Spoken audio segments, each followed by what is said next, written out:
I pledge allegiance to the flag of the United States of America and to the republic for which it stands, one nation, under God, indivisible, with liberty and justice for all. Good evening, everyone. Good evening. Please call the roll. Councilmember Cousin. Here. Councilmember Fisher. Yes. Councilmember Knight. Here. Councilmember Michelle. Present. Councilmember Smith. Here. Councilmember Tell will be absent this evening. Mayor Keough. Here. Item C this evening is approval of the two sets of meeting minutes, one from our regular city council meeting on April 9th and from our city council special meeting. I'll move to approve. Okay, on April 11th. Moved by Fisher, second by Smith. Thank you both. Ms. Fisher, any comments? Well, I have spoken with my clerk. She gets what I was saying.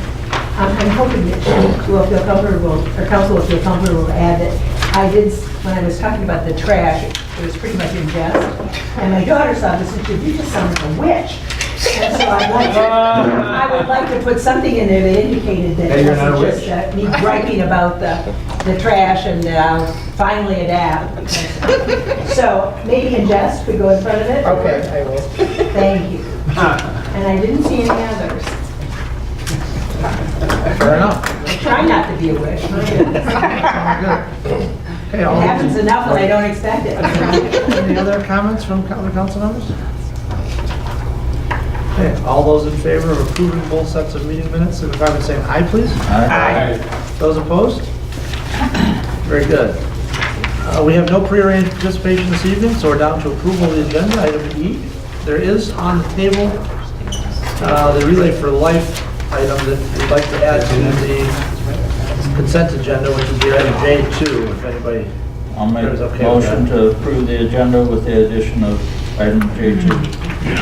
I'll second. Okay, moved by Smith, second by Knight, I think I heard, or did Donna. Heard Donna, okay. All right. Thank you. Thank all three of you. Any discussion on the agenda? Seeing none, all those in favor signify by saying aye, please. Aye. Those opposed? Okay, great. We have an agenda. We have no public hearings this evening. So we are on to page 2, non-arranged participation. Please step up to the mic, introduce yourself, and state your name for the record, please, and address, please. Cole Miller, 7654 Forest Street. On the schedule today is a consideration of moving the election year to 2020 to even years. The arguments presented by the letter from John Hanson and the other commissioners are well considered, and I just wanted to make sure that part of the conversation, I feel like more democracy is always good, and high turnout is certainly a worthy goal. And and trying to guess what effect changing the election year is going to have is kind of a fool's errand as far as if you're trying to accomplish anything beyond that. But it will be some things of note. Just as a nonpartisan race, it's going to be at the end of the ballot. It may get there's some potential for getting drowned out in the noise. Having to encourage people to flip over what will probably be a long ballot. Again, not necessarily saying the reasons to oppose, just as part of the conversation. Also, as a recent candidate for city council, turnout was low. In general, it was more like 11 or 12%, jumped up to, I think, 30% in the most recent city council election, which was good and a good trend. I don't know if that had to do with the other measures that were being considered, or whether it was part of the city council race, or just a general, more people being involved in or wanting to, being aware now. There does seem like there's it's hard to make people aware of the city council elections sometimes. There was somebody who wanted to create a forum, which we didn't quite have a candidate forum last time around, and there was a sort of a last minute scramble to try and do that. And there was a person who was unaware that there was a city council election happening when he was relayed to somebody who was working on the election. And And so there just is maybe a lack of general information out, and some effort could be made on that. Just as a recent example, if somebody was, if there happened to be a pertinent issue, local issue at the time, that sort of thing can energize a subset of people. What we're seeing now is there's, because there's more political engagement or enthusiasm on one side, it's more easy to, in this period, certainly one party is having better results, higher turnout, and it can flip back. It can be a different thing. Like I said, there could be something on the ballot locally or nationally that charges people in 19 or 20 that is unforeseen at this point. All things worth considering. I think all things considered, I don't really have a strong opinion either way, but as far as adding to the conversation, I thought it worth mentioning.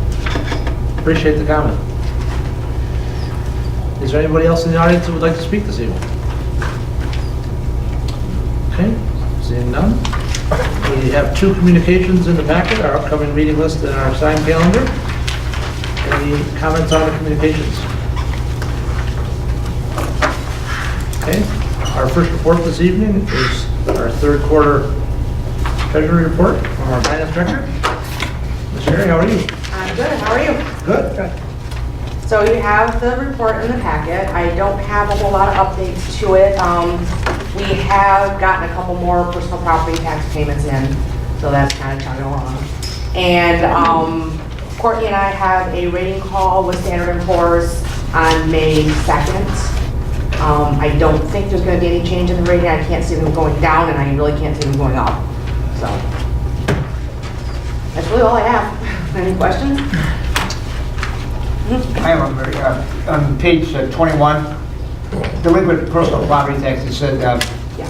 there are 11, and which 3 are uncollectible, Yes. and 2 have entered into a payment plan. 2 of the 3? No, no. 2 others? 2 others, 2 separate ones. And the 3 uncollectible, do they have anything at all to do with the inability to pay because of... No, in the cases of all 3 of them, they're kind of like clerical errors. They were actually out of business in the community before December 31st of 2017. Okay. But they were on the roll, and it's something that we can't go back and correct through board of review because the state doesn't let us do that anymore, so I have to get them struck from the rolls, but they're actually out of business. Okay. So it wasn't somebody that couldn't pay their taxes because of a financial issue or anything? Okay. No, I do have one that is struggling, but I'm working with them. You know, I'm never going to go in and shut anybody down that's working with me. Thank you very much. Yeah. Zach? Do we have a copy of this at the front counter?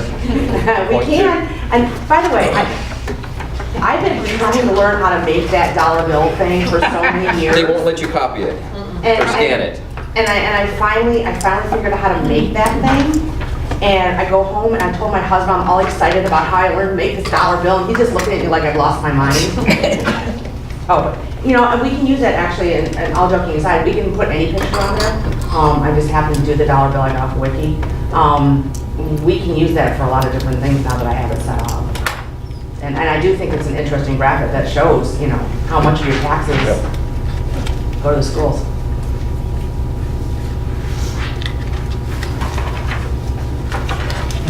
Any questions for Maria on her report?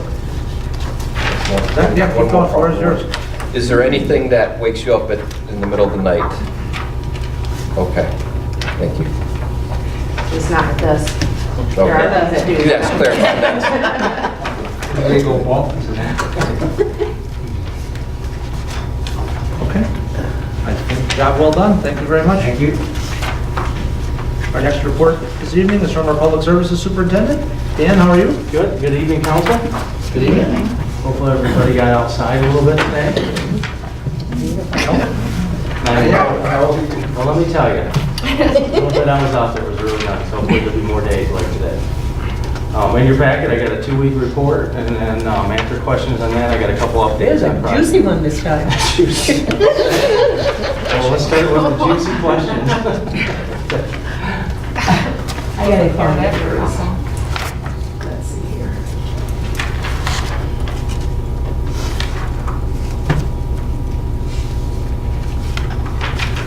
Dan, relative to the NUPCO, I'll go for fire. Go. Relative to the NUPCO sampling requirements, Yep. what is the city's limit?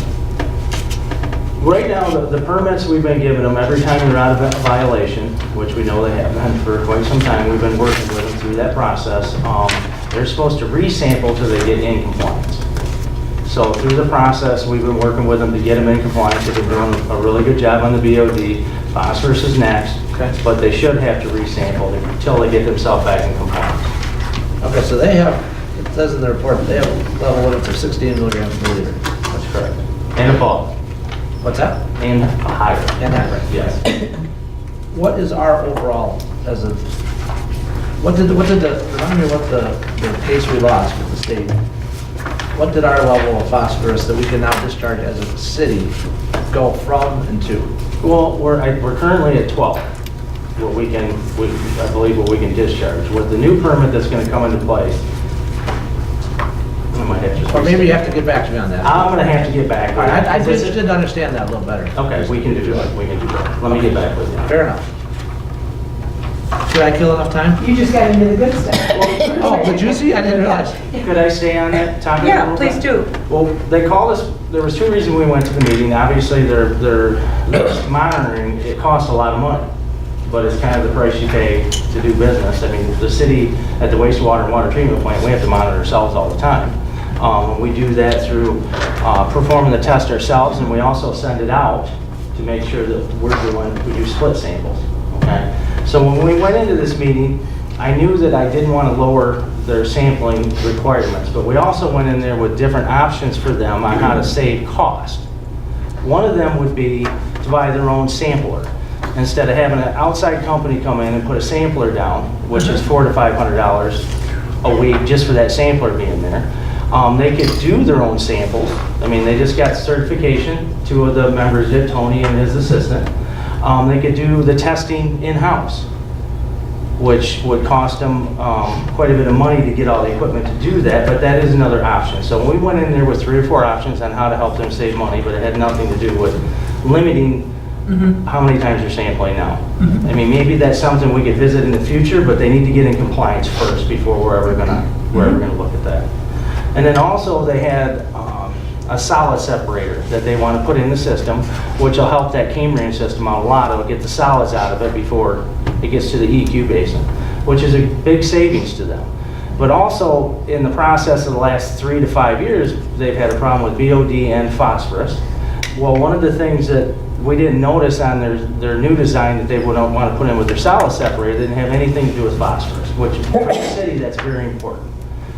So when we looked at the solid separator, we also talked to their engineer and asked him how big a deal would be to put this in with that. And he didn't think it would be that big a deal. So as we go through the process, hopefully they're going to look at that and present that at some point to go along with their solid separator to get in compliance with what they should be giving the wastewater treatment plant on a day-to-day basis. What kind of reaction do you get when you point out, we're working on this, we're trying to get this together, this is what we proposed, when they realize that they have not been in compliance this whole time? Is that?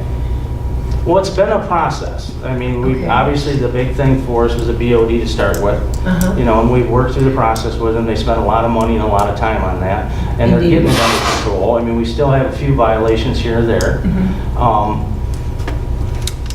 Everything costs money to them, okay? And they're a business. But also, we got to look at it, that's the way I look at what I do too. It costs us money and it costs us different things. We got redevelopments going on all the time that we're trying to allocate more wastewater space for. So we've got to be on top of what everybody's giving us to the best of our ability. So it's all about money, is what it is. So when I went into it, that's why I wanted to try to give them other ideas that was going to cost them money, but in the same time save it over time for them. Great, thanks. Go ahead, I'll let you guys go first, I'll go last. So Paul first, and then Joe. I was going to a different topic. I'm sure I'm not talking about that. A lady has contacted me twice about the post office and the walking conditions there. She feels that some of the flags are not very level, and I walked by there the night there. People have a tendency to go from point A to point B as any kind of place they want. As you Through the well know. grass. Yeah, the grass, and there's some holes in there in that space, okay? And one lady fell, I know, in there and hurt herself quite a bit. Broke her glasses and there and hurt her shoulder and the whole thing. Is there anything we can get to get us or them A to slab. take care of that? Yeah, well, that's in my report. I mentioned running a new slab of concrete between the curb and the sidewalk at the post office. Right. Yeah, for that exact For that reason. Because reason, okay. there's that spot where grass doesn't grow because people just walk on it all the time. So we were just gonna run a pieces of concrete to connect the curb and the Oh, sidewalk. that's great. Then tomorrow's I morning, don't know if you're happy, but at least that's something I'm Yeah. concerned about. Yeah. Would that require to be snow removal too, on something like that? I mean, the post office Be would be smart if they responsible for removing, I would think that they would. I mean, it's, I don't know if we would consider it sidewalk, but. I'll follow up with Kurt tomorrow too to make sure that if there is any toe catches other than what we're looking at replacing between, I think it's a handicap spot is what I'm thinking. Yeah, it's kind of right between the two parking Right. spots. I'll go up and follow up with Kurt to make sure there's no toe catches that we missed. Okay, and there's a question that I don't know have the answer to, or they didn't have an answer to her. When there are people that pull up periodically, they'll pull up to the post office, and they'll pull into the south side of the post office there, and then they back out, okay? Is it legal or illegal? Very dangerous. Yeah, Because the lady got hit, got knocked over, and almost got run over. Did you? No, it's very dangerous. We should have asked when the sheriff was here. Yeah. Should be one way around. It Because is. It when- is. It that's the is. thing. But But people people come just in, like they use don't it know, like a they don't parking do, they want to space. pull all the way around. And then they back out, yeah. I don't know if you could get like well, I mean, if it was a driveway, you could back out of a driveway though. I get that, and that's what they did. Yeah. Is there any way that we could put a sign, no backing up, or anything like that? And we do that, I don't know. I mean, it is dangerous, no question. Yeah. The person didn't see it, didn't see her there. and Maybe like a didn't hit the Be side of her. careful when backing up. Yeah. Spike strip? Like a no standing. or Spike something. strip? Yeah, well, that would probably work. Well, they shouldn't be sitting there anyway, Right. blocking the sidewalk. Yeah, it could be like no standing. I don't know, I just, she's very concerned about it, and I said I'd bring it up tonight. Well, you've The heard problem it. is- I've done it, I okay. said, They're you've heard pulling the on- report, they're and pulling Courtney on the smoothed private everything property. over. Right? What's that? If they're pulling onto private property, then they're backing. Correct. Back out onto the street Right. there. And I mean, I don't even you know. have a tendency not to want to back out there anyway. Right. They do. Maybe at midnight. They'd be better off just Yeah, driving maybe- around. okay, I've done it midnight. Okay, thank you. On there, you listed the water tower for spring of 2019. What kind of work is being planned? It's gonna be the inside. We're gonna clean it, the same place, and paint. And then there's gonna be a little bit of plumbing work, down underneath. There's an access panel at the base of it. We're gonna replace some old bolts and different things down there. Okay, thanks.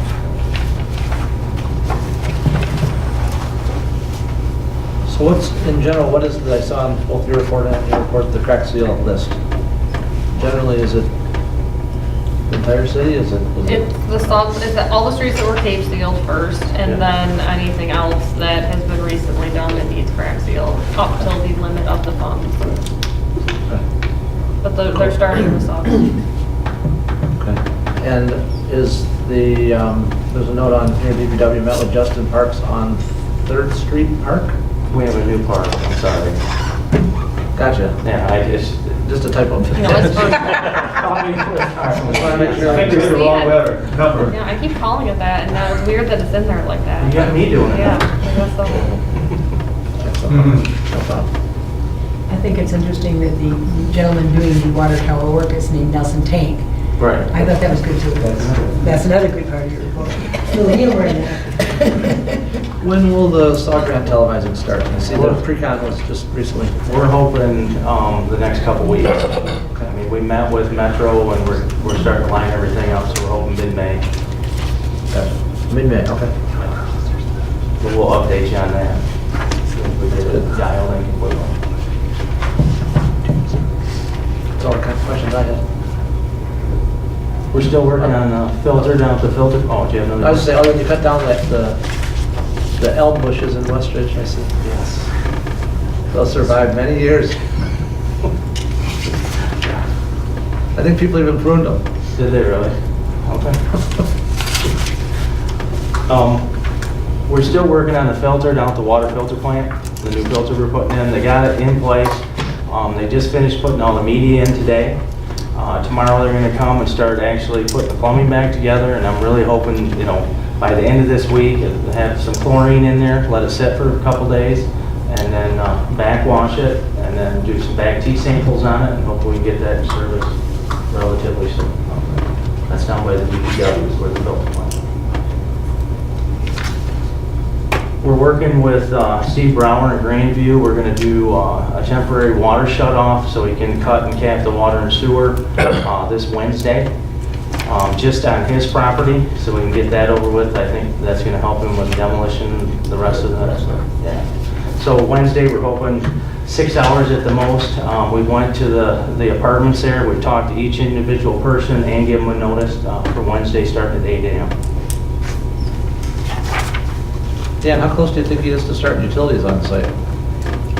Not real close right now. We Okay. didn't, yeah. Okay, not real close. Okay. Yeah, he's gonna have to, he's gonna demo everything now, as far as I know, so he's still got a lot of that building left. He's got a, I don't know if anybody's drove by and seen the concrete pile he's got. That's huge. That is, and he's not even, I mean, he's maybe half done, maybe at the most. I mean, there's still a lot of concrete on the rest of all that. So he's gotta crush all that also. But I guess he's gonna try to utilize that in this project. Thank you.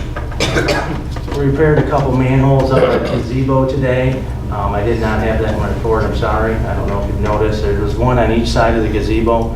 They were low, so we kept, every time we have a parade or anything, we had to fill them in. So we had a company come in and help us with that. It was a little bit more than we could handle in-house. They're old brick manholes, and I was kind of afraid pulling them off how big a job it would get. So then we're done today, and there was also a manhole that was underneath the asphalt in front of WISD building, a sewer manhole that we brought up to. Any other questions?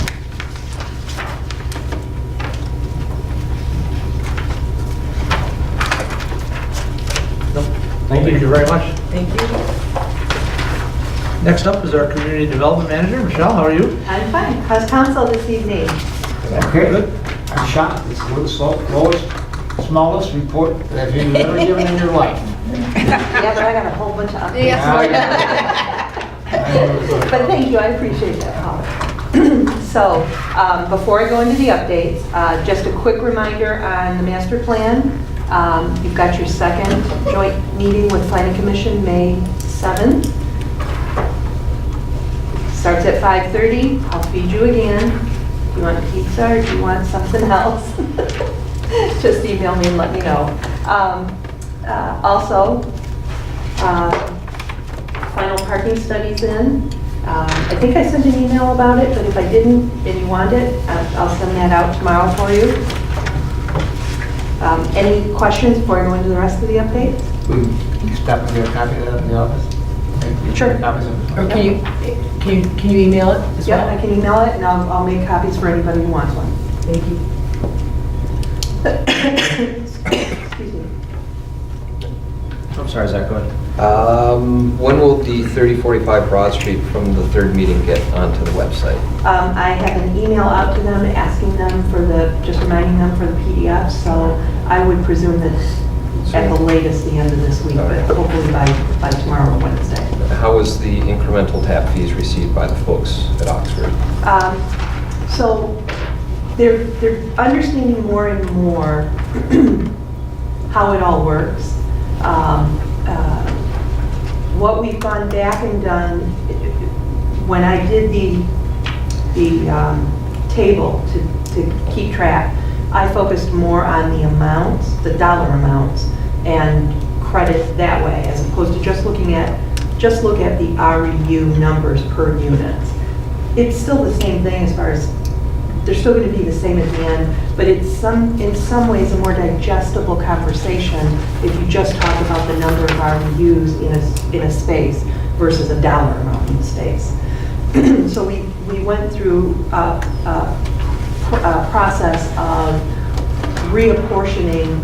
We haven't really reapportioned, but looked at how many REUs were assigned for each unit vacant as a retail. And then what incremental increase there was as somebody came in when it wasn't retail, it went to office or it went to a salon or a restaurant. Before 2006 and then after 2006, because those were the years when you started your REU factor. And so we now have, we know exactly how many REUs have been allocated for each space for the entire Dexter Crossing commercial strip. And that doesn't include Country Market. We're just making some final lookovers right now, make sure there's no mistakes. And then we'll send that to the city attorney, and if he's okay with it, then we'll send it to Oxford. Can I add to that just a little bit? Sure, absolutely. So one of the things that we discussed at that meeting was we revisited that way back at the beginning, 32 REUs were purchased under the old program of the meter, by purchasing by meter or by meter size. Right, the equivalent, right. So the equivalent number of REUs that was purchased act was 32. So Michelle and the staff did a great job of having all the information on when somebody went into each of the spaces. It was just a matter of, by date chronologically, if you will, starting off, assigning or allocating those 32. We can now tell that story of what order they were assigned to up to the 32, and that kicks in on or about the time period where our 2006 new policy comes in, where we charge for above, incremental bumps. But I think that, I don't know that they're done yet. Courtney and I had a small conversation today on it, but it looks like, Cellas may not have to pay quite as much as originally we were thinking they had to pay because of where we found out they were at that point. So the exercise was meaningful. There's still going to be some tap fees that are collected by and expected from both the hair salon, Karen's? Regals, that type of thing. But at least we got a good story, I think, to tell how we got there, which is most important when you're explaining things to their attorneys or people who come in. Well, and for it to make sense to them moving forward when they have a new tenant, they can evaluate. They can explain it before it gets to us. Right. And that was kind of the piece that was missing because they had some turnover and not everybody was kind of educated in the same way as the person. Yeah, they had some turnover of property manager and that didn't make the transition. Right. And during this process, they've had another changeover in the property manager. So hopefully we're keeping everybody on the same page. One more Dexter Crossing question. When I was out there last week, there was a nice thick tar smell permeating as I was out.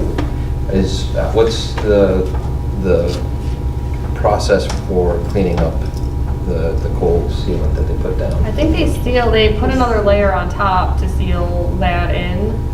So what's on top should be asphalt. I think they did that towards the end of last season, right? Right, before the cold weather got in. Okay, thank you. Okay, so for my updates, in front of you, you have a sheet that says join us for A2 TAC 360.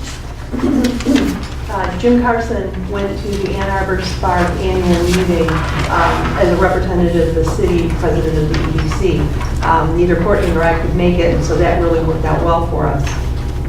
One of the things that he heard when he was there, Paul Krutko was talking about how, part of what the Ann Arbor Spark has done, and the city of Ann Arbor has done, is they've created these incubators for these startup businesses. And a lot of these businesses are, they're now, I guess, what you would call fledglings, and they're ready to leave the nest. So it's expensive to leave the nest and go to stay in Ann Arbor, but it's not quite so expensive to go to Dexter, Chelsea, and Saline. And so they are focusing on Dexter, Chelsea, and Saline. And my comment to Jim was, oh, that's nice to know. Maybe we should have this conversation with them. So I actually do have a meeting set up Monday with, I think it's Monday. Is it Monday? No, it's Friday this week. Friday this week. I gotta be careful if it's Monday, Dan. It's Friday of this week so that I can understand what their plan is and then how that will dovetail now that our economic development strategy is done. So this is all a set up to a potential meeting in the next maybe month or so with the Economic Development Preparedness Committee. So just wanted to give you a heads up. But on this, to follow up, on June 15th, there is going to be a where's that? Tech Trek, 3 to 7 p.m. Again, Jim as EDC president is going to go to that. Anybody else who wants to go, he's strongly encouraged. And what he had explained to me is you're going to be going around the city of Ann Arbor, not to every incubator area, but those areas where these businesses are being started to get an understanding of how many people we're talking about when they grow, what are the different types of businesses. All of that will feed nicely into our discussion with the Economic Development Preparedness Committee as we go forward to determine how we're going to implement this new economic development strategy. Any questions on that? Just let me know if this is something you want to do, and we'll figure out how to get you registered. The second thing is Connect Michigan.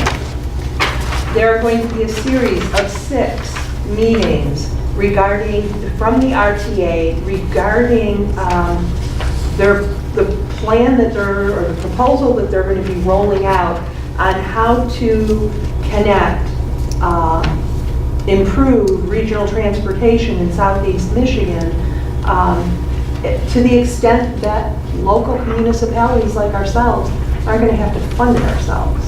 So this is a larger millage question, whatever, but it's more than just millage. It looks very, very interesting. Here's the framework summary. You've got a color map that goes with it. The meeting for our area is May 2nd. That's the day that you have a work session. Again, I keep saying Mr. Carson's going, but he is going to go again as EDC and he'll keep us informed. But that regional transportation is one of those things we know that tech companies look for because it's the younger people in the tech workforce and they don't like to drive. So, this is something to keep in mind. And although you can't go on the May 2nd, read the plan, and I'd love to know what suggestions, comments,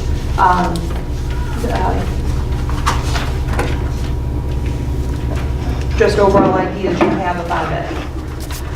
Okay, I know you've been waiting for this.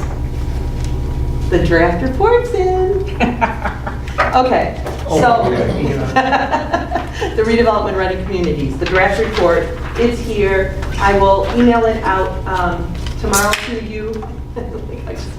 I was hoping it was the parking study. I did. I know. But yeah, so I know there are some things in here that they're going to have to tweak. Please don't get tripped up on timeframes or on the fact that they're still recommending planning commission approval only for permitted uses as part of development review. We'll tackle all that. Let's work on the low-hanging fruit that we need to make sure we take care of right away. But I will email that out tomorrow. So, NUBCO. You gave special use approval for their kitchen. They were going to take the bathrooms out, move them, put the kitchen in there. They have now decided not to move the bathrooms. They're going to put the kitchen on the other side of that entranceway into the main building because it's supposedly going to cost them less. It doesn't change anything. I just wanted you to know so that if and when they finally build it, construct it, and you go in to have a meal there, you aren't thrown by the fact that the kitchen's on the left instead of on the right. So They're still within that 15%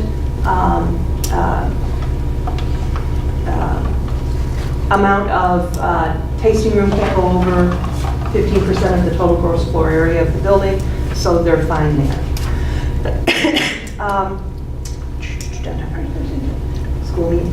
We're meeting with the schools on Monday regarding the Creekside ball fields and the high school turf. They specifically want to talk about the stormwater, but in a lead up to that meeting, Justin and I are actually having a meeting with Paul Evanoff tomorrow. We want to make sure that there is enough space The trail? for that trail, because the way the plan looks, there's going to be quite a drop off from where the edge of the ball field is down, and I want to make sure before we sign off on this plan that that location for the trail isn't compromised, so. Yes. Well, they can always go the other way behind the school. Yeah.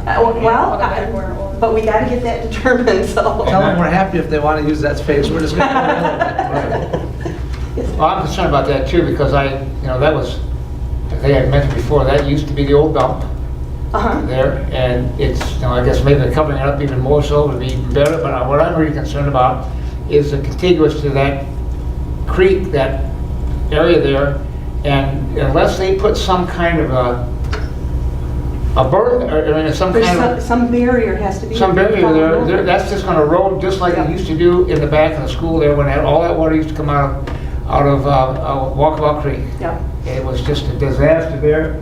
It took those pipes that were there and completely eroded them out. Mm-hmm. And that little pond area where I used to take kids and we used to do sandboarding, it's completely filled in now because of that. Okay. So Yeah, I'm really concerned of how that's there.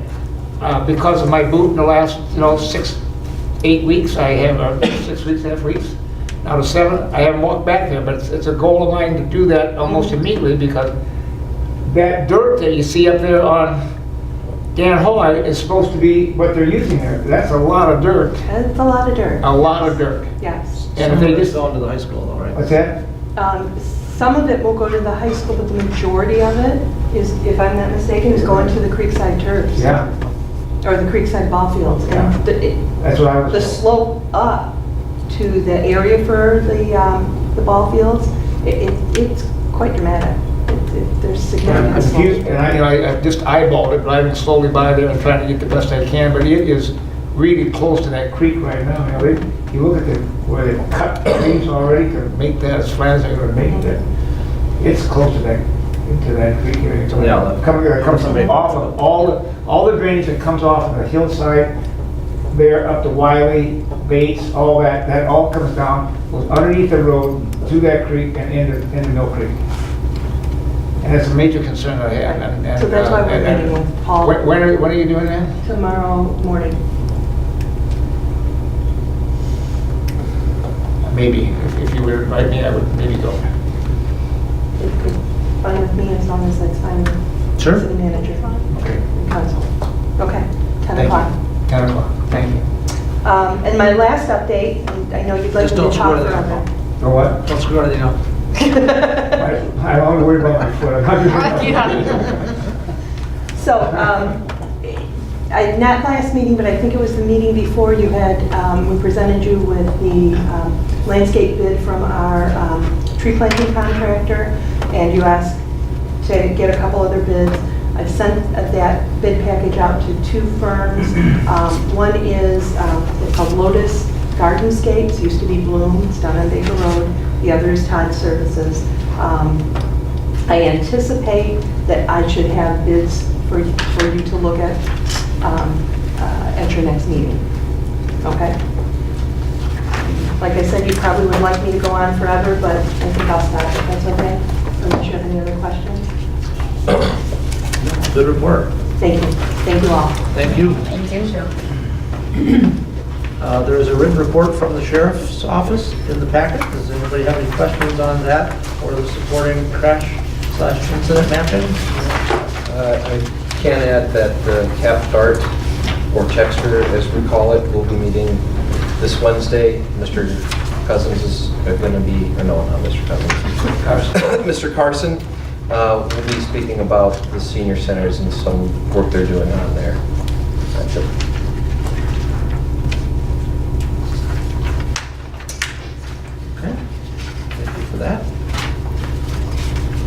Let's keep moving. We're down to city manager report, I believe. I think it was at one of the budget work sessions I mentioned that the Cook family was going to plant a memorial tree in honor of the gentleman that was killed at the wastewater treatment plant project. So they did that yesterday, which was the 5-year anniversary of the explosion. So that's down along Mill Creek. They put a little marker, little mulch around it, and it's a little torn up now. Because what we did, we laid the tree down, they buried it, and then put a little marker down. So anyway, if you see that, that's what that is. We see by Mill Creek, So Mill Creek North, right along the water, right by the picnic table. If that's yeah. That sounds good. So we're going to put a water bag on it and take care of it moving forward. One of the small projects we wanted to do is, how we've relayed the bricks downtown. We wanted to do that in Monument Park because they're getting uneven. And so one of the things, that's only about a $1,200 project, which we can do out of the parks budget. But we wanted to make sure, Kurt wanted to make sure that the stairs to the gazebo were okay so that they would line up correctly. So he's supposed to have that looked at here in the next week or so to see if, because I don't think maintenance has been done on the actual stairs, to see if there's work that needs to be done before we do the brick project. So that's just something we're working on, hopefully to get done this fiscal year. The Grand Street Stormwater outfall project, which was working with Brower's contractor for the Grand Street project to make some improvements to the storm water outfall that's on Grand, and we got a really good quote to do that. And it's looking like the county is going to be able to amend Steve's permit to let us do the work and not need an MDEQ permit.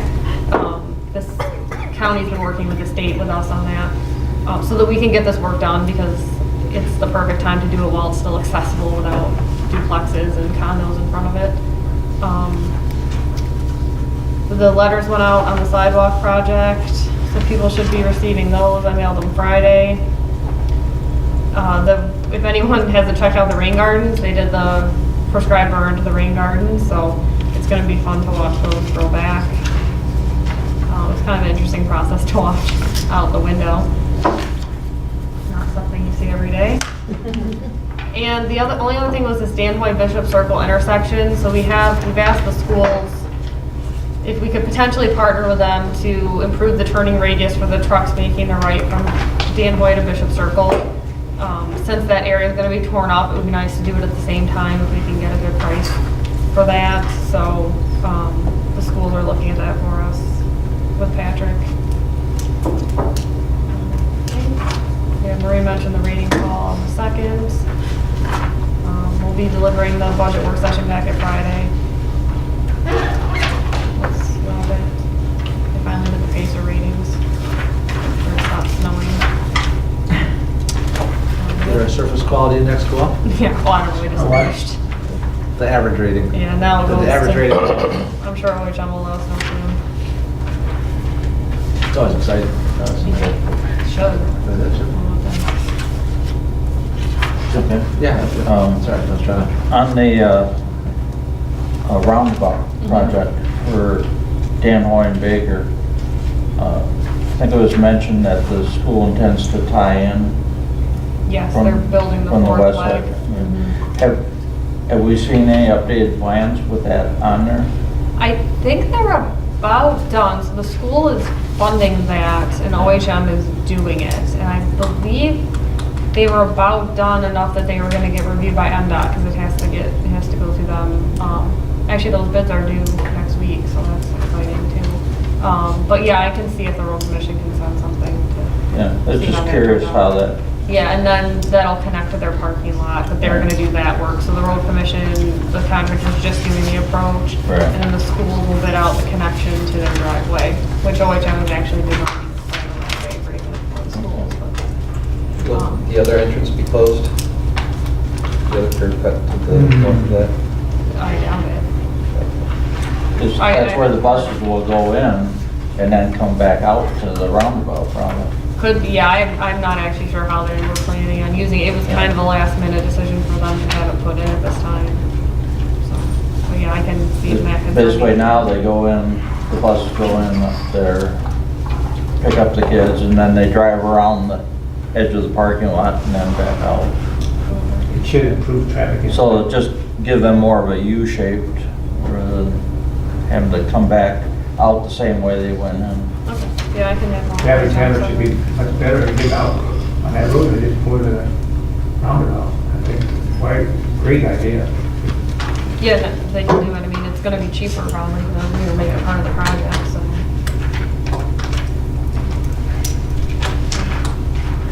Julie? I have a question, Courtney, on the Dexter Ann Arbor Road resurfacing. Do you know, are they closing the road and rerouting traffic or just doing one lane at a time? No, it's going to be closed to through traffic. They have to allow for the residents, because Right. there's some people that don't, but they don't want through And traffic. how will they reroute, do you know? Baker. Baker out to So it Marshall? basically, yeah, well, I mean, I guess if you get off on 94, I'm not even sure what well, it was in the map. Do you remember what the official one was on the map that I sent out to businesses? The detour? Mm-hmm. To get to where? To get From, to, I don't know, 94 to the city, I guess. I'm Is pretty it sure. just Baker? I think it's just Baker. Yeah. It's just Baker. I can't remember what was shown on that map, but I'm You could pretty go down sure. Jackson, Julie, Yeah, also and then Jackson. you'd have to cut back, but Right, you'd be over right. there, yeah, you could do that. Okay, well, if I'm going to the west side of Ann Arbor, I'd probably get on here River Drive then, so. Oh, yeah, that would work. Thank you. But yeah, they're discouraging. It's supposed to start May 7th, actually, now. I see they've got all, Yeah, I'm kind of glad because that brings it to people's attention Yeah. that something's coming. It's a lot of cones. a lot. It's a lot of cones, so. Nice tiny narrow Right, the ones. little ones, yeah, May 7th now, so hopefully that starts on time. Paul?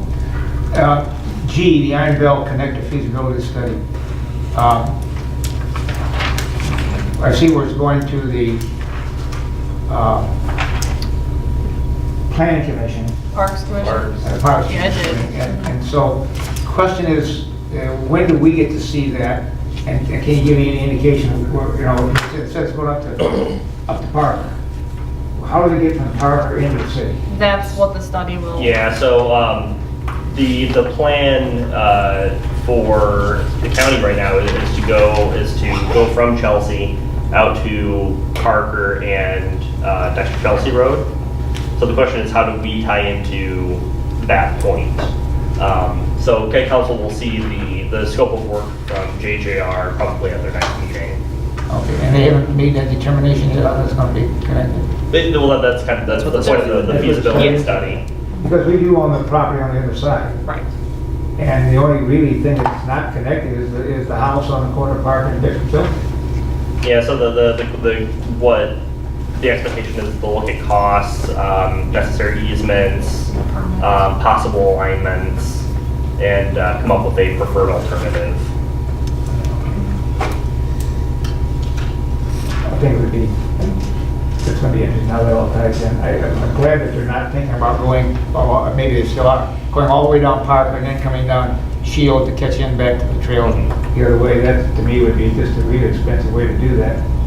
A lot of trail, but it may not be, if we finally end up doing it that way, it just seems to be a long way around to get to the point there. I would think that if that was viable, but more expensive, that they would show that in their study. I wouldn't hope that either. Right. All You the know, then it would We'll see how make that. it, you know, they could give the reasons for Well, it. check off, but Yeah, kind of like I'll just be, around. I'm anxious to see how that's going. Thank you.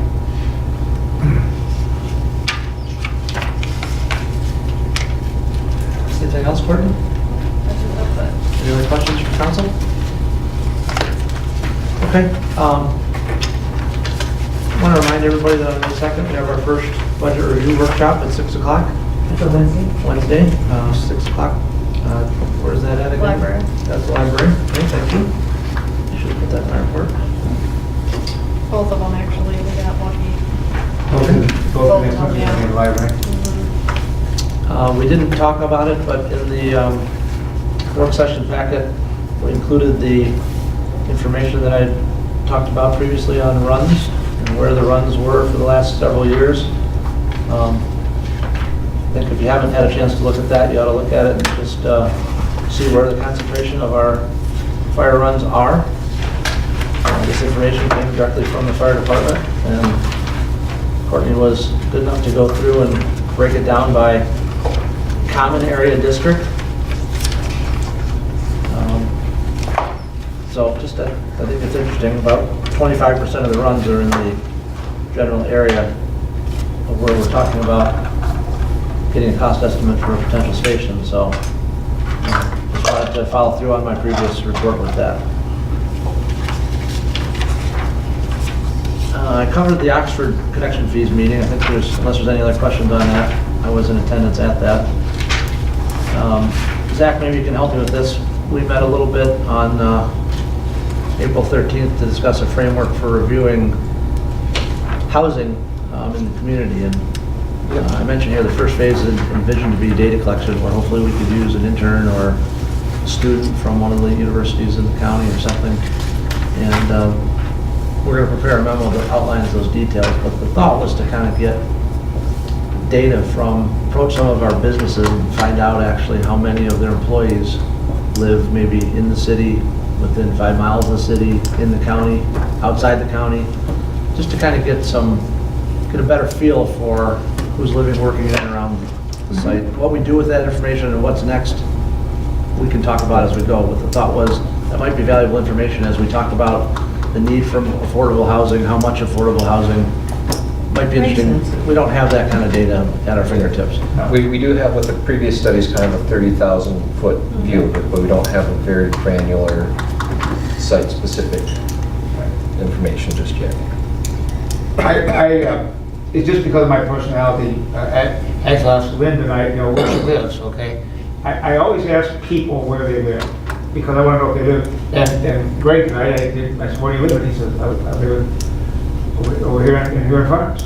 I said, oh, so I always ask people where they live, because I'm interested in where they live and how close they are to the city. Right. They live here.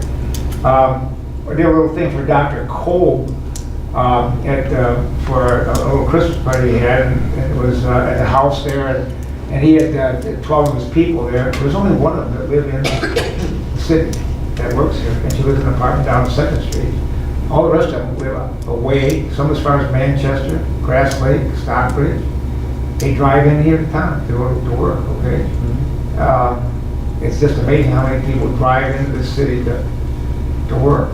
And I guess that's part of our nature now, but it's just a tendency that I always do. I would encourage you to just ask, where do you live? And you'll find out, once again, maybe it's not 30,000, maybe it's at 10, but you'll find out a lot of information from people where they live. Well, I think intuitively, if the city or place where you worked contained a place that you like to live, you wouldn't have any problem matching the two up. No, you wouldn't. Right, but most people don't choose it that way. They choose where they want to live and they choose where they want to work, and they aren't always in the same place. Well, the person that happens to live down there would have lived in my apartment if I let her have a dog, and my wife wanted to have a dog, so that eliminated her, okay? But the fact of the matter is, she was wanting to live in town for a lot of reasons, okay? Well, I thought it was interesting, I think it was you that told me that Allison said that on the day of the ice storm, or one of the ice storms or snowstorms or whatever, like the schools were half empty of teachers because none of them could get here from the faraway places they live in because of the crazy traffic. I forget, was it ice or snow? That was the last ice storm we had. Yeah. Which is an interesting thing you don't really think about all the time, is if the teachers live far away, they can't get here on days like that quickly. I assume they were just late, but that's our most concentrated workforce. Yeah, and they were going to be included in that. Yeah, I think they'd be very interesting. As well as some of the tech companies we're looking at. Yeah, definitely Dexter, I forgot the other bigger. Yeah. And our employees can do that survey cheap. Right, that was easy. I can do that one off the top. All right, you could get started on the study, but that I would appreciate it. Yeah, that's I attended the Dexter Downtown Development Authority meeting on Thursday, and we reviewed our draft budget for fiscal year 18-19, which will start July 1, just like we're going into. The very, very good news, and maybe I should ask Michelle to help me with this. The forecast in revenue versus expenses for the upcoming year shows a positive revenues greater than expenses variance, which is the first time that I can remember in a long time showing about $50,000 or $60,000 more revenue than expenses. When are they gonna pay us off? Well, no, they are paying us off, and I think that we'll work towards, expediting some of those things, or maybe they can start making direct payments if we ever get to do the Detroit Edison thing, so that they're not adding to the debt that they owe us along the way. But it's hard to believe that 10 years has gone by. Oh, you don't have something that you've discovered that's going to change my story. Whenever the finance director jumps in, you start to work. There is something I'd like to mention, so. Please, no, go ahead. I usually defer my report to others, so it's good. So, last year I was talking to a gentleman up at Treasury, I think I might have mentioned this, about how they treat exempt parcels within a DDA. And he was going to put something in front of the State Tax Commission. He didn't end up doing that because there was some legislation that was in front of the legislature consolidating all the TIF district stuff. But my understanding is that he is going to put that in front of the Tax Commission again. And basically right now, if something is exempt, like 3045 Broad, give you an example of that, we have a negative capture on that because it owned by us and so it became exempt. What he wants to do is have those parcels basically so that negative capture is removed if the exemption is caused by a state law as opposed to a market condition. If that goes through, that's a good thing for the DDA. So that's something that we hopefully can look forward to continue what Sean's talking about. And then also I have started to, Chris and I, kind of go through and look at our exempt parcels, and we've already found one exempt parcel that has negative capture on it that shouldn't even be in the DDA district. So we're doing some of that kind of cleanup work, starting that as time permits. So we're trying to get your picture even better for the DDA. Yeah, so I think the forecast had about this year a 2.1% increase, if I remember, and I think your forecast for next year is 2.5%. Is your best guess? Based on growth. It would go up. Yeah, that's based part on growth of Grandview and the Remind me again, how many units in Grandview? Yeah. 76, I think. 74? Somewhere in the mid-70s. Yeah, but my recollection is that the forecast didn't have Grandview coming on until the following year, meaning. And it's 25% of it anyway. Yeah. Right. 1920. So, but the good news is, I was supposed to say, is it's hard to believe that 10 years ago, the DDA committed to buying that property is 2008, that they committed to buying the DAPCO property, and then the market fell out, and we've been paying bond payments and such ever since, and basically treading water in a lot of areas, even though we were able to do a lot during that period because we borrowed a couple $1 million. In addition to the borrowing for the property, we borrowed to do the Jeffers Alley and stuff. But it's really great. We should start to see the reserves at least have a chance to go up a little bit. Like I said, the DDA does have some debt back to us that they need to pay off for the houses, and they'll have some future debt for the property swap and that kind of thing. But really positive story there. I think it's worth mentioning anyway. At the fire board meeting, we had a really good agenda.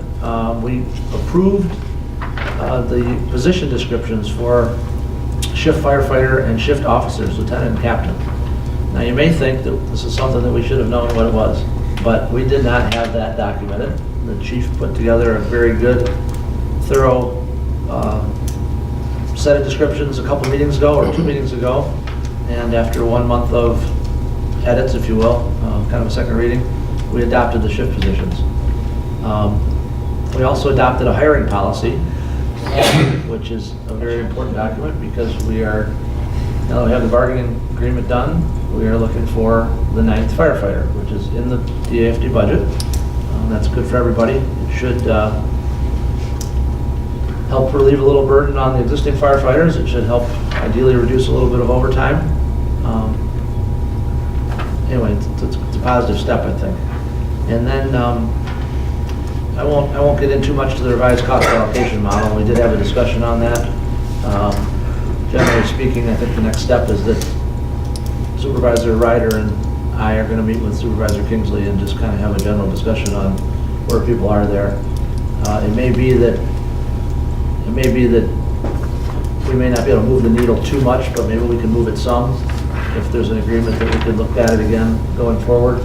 But the next step is to bring Webster Township into the discussion that's been had a little bit more by Harley and I. And then last but not least, the chief has been updating us on, and chief, if I get this wrong, please step up and help me, but the chief's been updating us on the fact that Dexter Township and Webster Township have not ever adopted a fire code. This board may recall that back in 2006, the city adopted the 2000, or maybe it was 7, that we adopted the 2006 version of the fire code. So we have that code in place should the department need it for exploration of buildings or those type of activities. The township's never adopted one. There was discussion at the fire board that maybe the fire board should adopt one. 2 meetings ago, the chief presented us with a draft of the 2015 and the 2000, either 17 or 18. He's recommended that at this point, to match the current building code more closely, that we adopt the 2015 version at this time, and that he says it would be best if we did it here at each board. So what I'd like to do is I've asked Courtney for the first meeting in May, have a draft of the 15 made part of our agenda, and maybe the chief can come and give us an update on that, if that works on your schedule. I know you said you're going to be out of town, and I didn't think of that or didn't know that till just now. So if it has to wait till the next one, I guess the kicker is I want to get it in front of you so that we can, ideally, we should update it is what I'm saying. We have the 2006, we can talk about the differences, but it makes sense to have the most current one adopted, I think. So, Chief, feel free to add to that if you would like. Please. I can fill in a couple of gaps, but you did pretty good. Actually, the state of Michigan adopts building codes on a 3-year cycle. So every 3 years, they come out for the planning commission and for the building officials, a new code that they have to follow for construction. The state automatically does that for building, mechanical, plumbing, all of that. It's done at the state level. What the state does not do is adopt a model fire code that goes along with it. So there's a couple of codes that are available that you can adopt. It's the International Fire Code, or NFPA 1. I'm recommending that the city adopts the International Fire Code because it more closely matches the Michigan building codes. This is a 3-year program. Every 3 years, the state does a new building code. The 2018 code is out, but I've been told that the State Construction Services Bureau is not going to adopt 2018 building codes. They're going to skip a cycle and go to 2021. So for us, getting 2015 in place is key. Most of the buildings now in the city are being built to 2015 standards, but they're still inspected by our inspection bureau using the 2006 document. So I'll bring all that information. I'll show you the table of contents. I'll prepare a package for you that show. It's not going to show the changes because obviously you're in 06, so they had a 09 and 012 and a 15 that's there. So if you could just call our attention to anything that you know, that would be great. I will. And Courtney, I'll provide in the fire code is sample ordinance resolution. I think that was your packet, right? It was, and so we can modify that and work through that and have that language ready as well. It's pretty cookie cutter language. Have you, I don't know if this was in the packet too, I don't remember, but, so in our ordinance, we had a lot of like modifications to the 2006. Is that still necessary, or can we just adopt it as it is? No, honestly. There was like 6 pages of changes to the thing. I noticed that when I got here. Yeah. And I don't recommend doing that because what those changes are is changes to an existing code somewhere along the line, whether it's an NFPA standard or an International Fire Code or a building code. And every time a municipality makes that change, you buy ownership in that. So the things that you have in there currently on how to install dry hydrants and things of that nature, if you tell them to do it different than what a generally recognized national code is, then you buy that liability if it doesn't work. So I wouldn't recommend doing that to the 15 code. I would just adopt it and then the appendixes as they are. Because then we can just remove all that from the ordinance. That'll all be good. So, Yeah. So I'll be glad. I'm gone the first week of May, whatever that is. I think. Our meeting is until the 14th, So I think I'm back. Okay, good. So we'll plan on it for the 14th, and staff can coordinate with that, but I wanted to give the council a heads up on that. And ideally, I'd like to adopt it before the townships do. Yeah, we'll have to set a so I guess we could set the public hearing on the 14th. We'll have to have a public hearing. Yeah, It's maybe gotta we be could done give by an update, ordinance, so, then just set the yeah. public hearing, and then, right. And then, last but not least, this Friday, City Manager Courtney Nichols and Michelle and I are going to meet with Supervisor Knowles and their Township Manager Bryce Kelly and Doug Luan. That's that meeting that I mentioned at the last planning workshop that we've been trying to set up for what seems like weeks. At this point, I don't know that there's any consensus other than I know to tell them we don't want to do anything. No, I'm just kidding.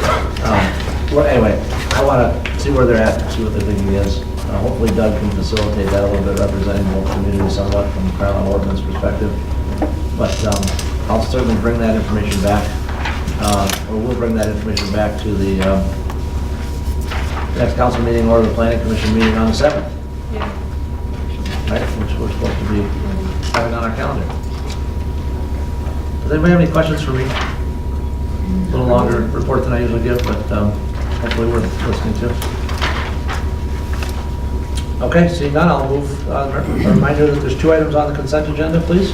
I move the 2 items listed on the consent agenda, bills and payroll in the amount of $495,595.28, and the road closure for the Relay for Light, June 16th. Second. Moved by Fisher, second by Smith. All those in favor signify by saying aye, please. Aye. Those opposed? Thank you very much. There's no old business, so we're on to our new business section. There are 9 new business items. L1 is consideration of a resolution adopting the 2018 Economic Development Strategic Plan that we saw last meeting in our presentation. I'll make that motion. Second. Moved by Cousins, thank you. Second by Michelle's, thank you.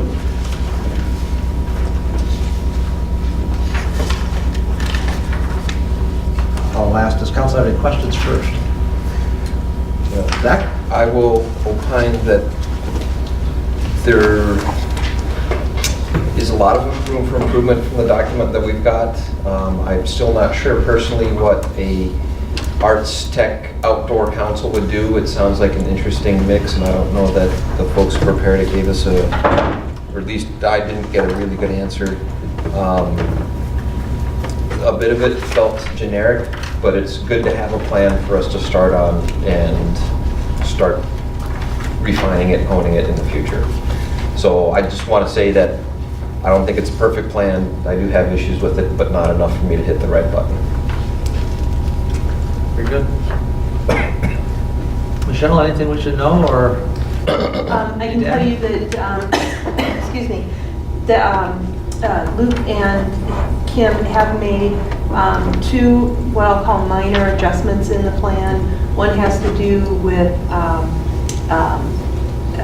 marketing, under the marketing section, excuse me, broadening the businesses that are outside the city so that you're marketing more of you're taking advantage of maybe some regional players such as Corman Farms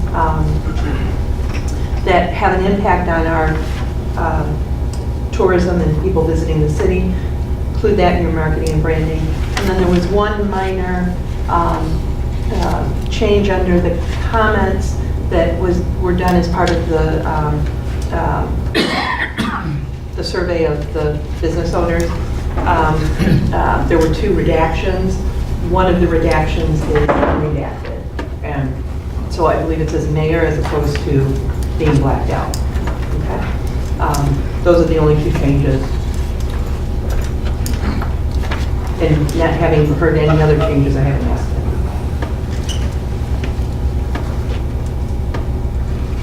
So I think we went through that process, Zach. I agree with, I'm not sure it's a perfect strategy, but it, you know, it's been 10 years since we had one, since we did the other one, and the other one was a little more linear thinking. This is a little more broad with ideas, so it's all good, it's all progress, step forward, I think. Any other council comments on this item?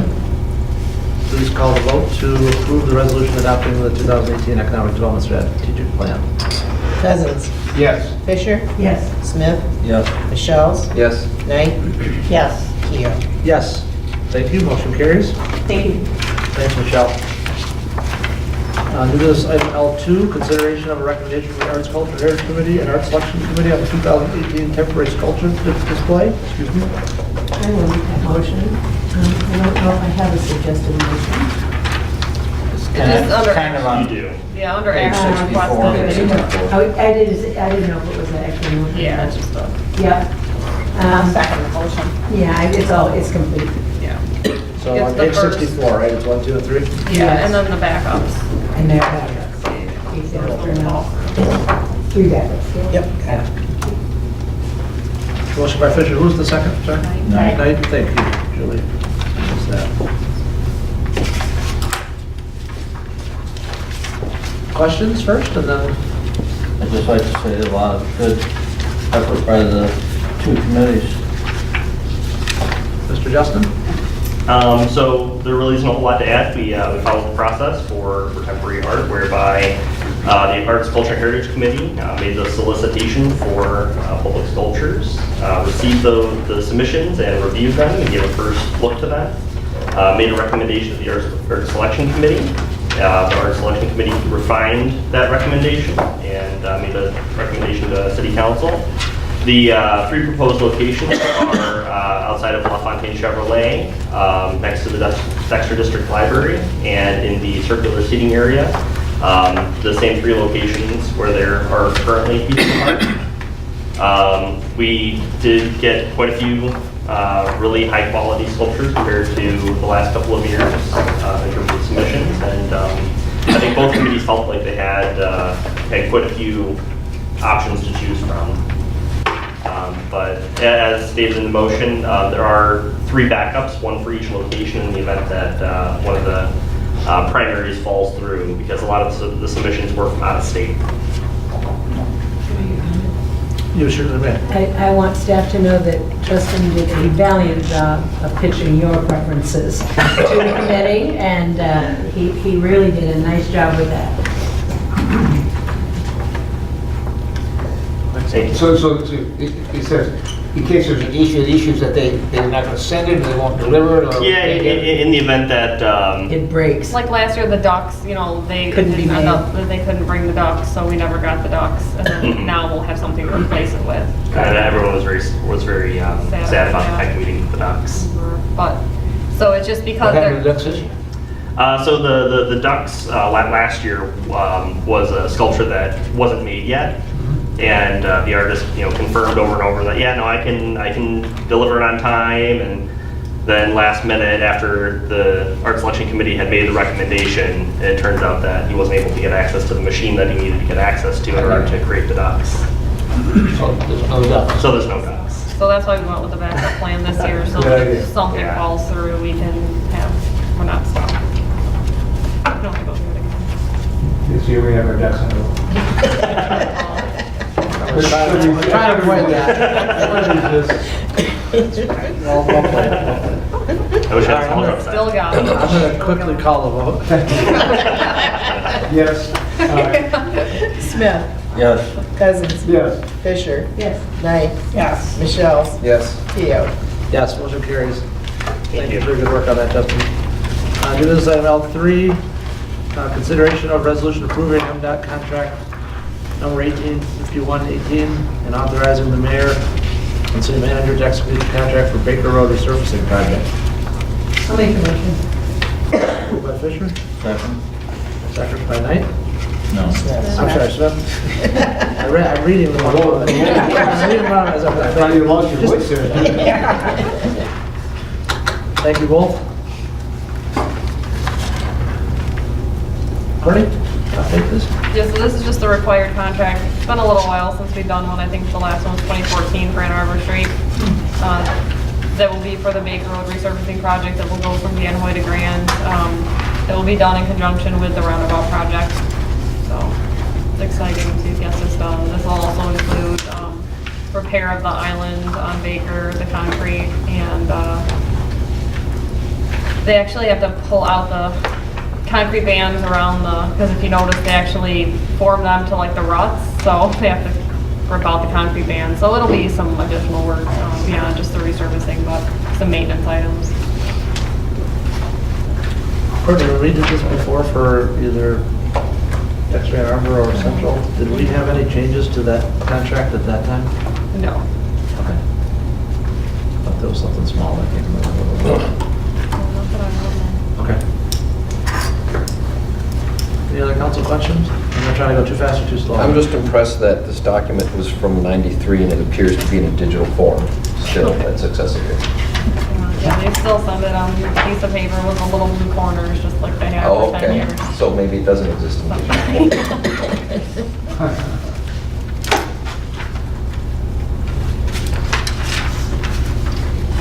Okay, so our balance of that is 34,000 then, in addition to the Right, funding? yeah. The match. The match? Plus the road commission's doing inspection, construction engineering on it, so there'll be some road commission time, but. We've already done that one, all right? Did we do that? Did we estimate that already? When we did the- I think so, I think there's some, because I think I have about 50,000, over 50,000 in next year's budget for it, so. It'll just be part of the roundabout project, anytime they spend specifically on that. But it's a pretty quick milling over.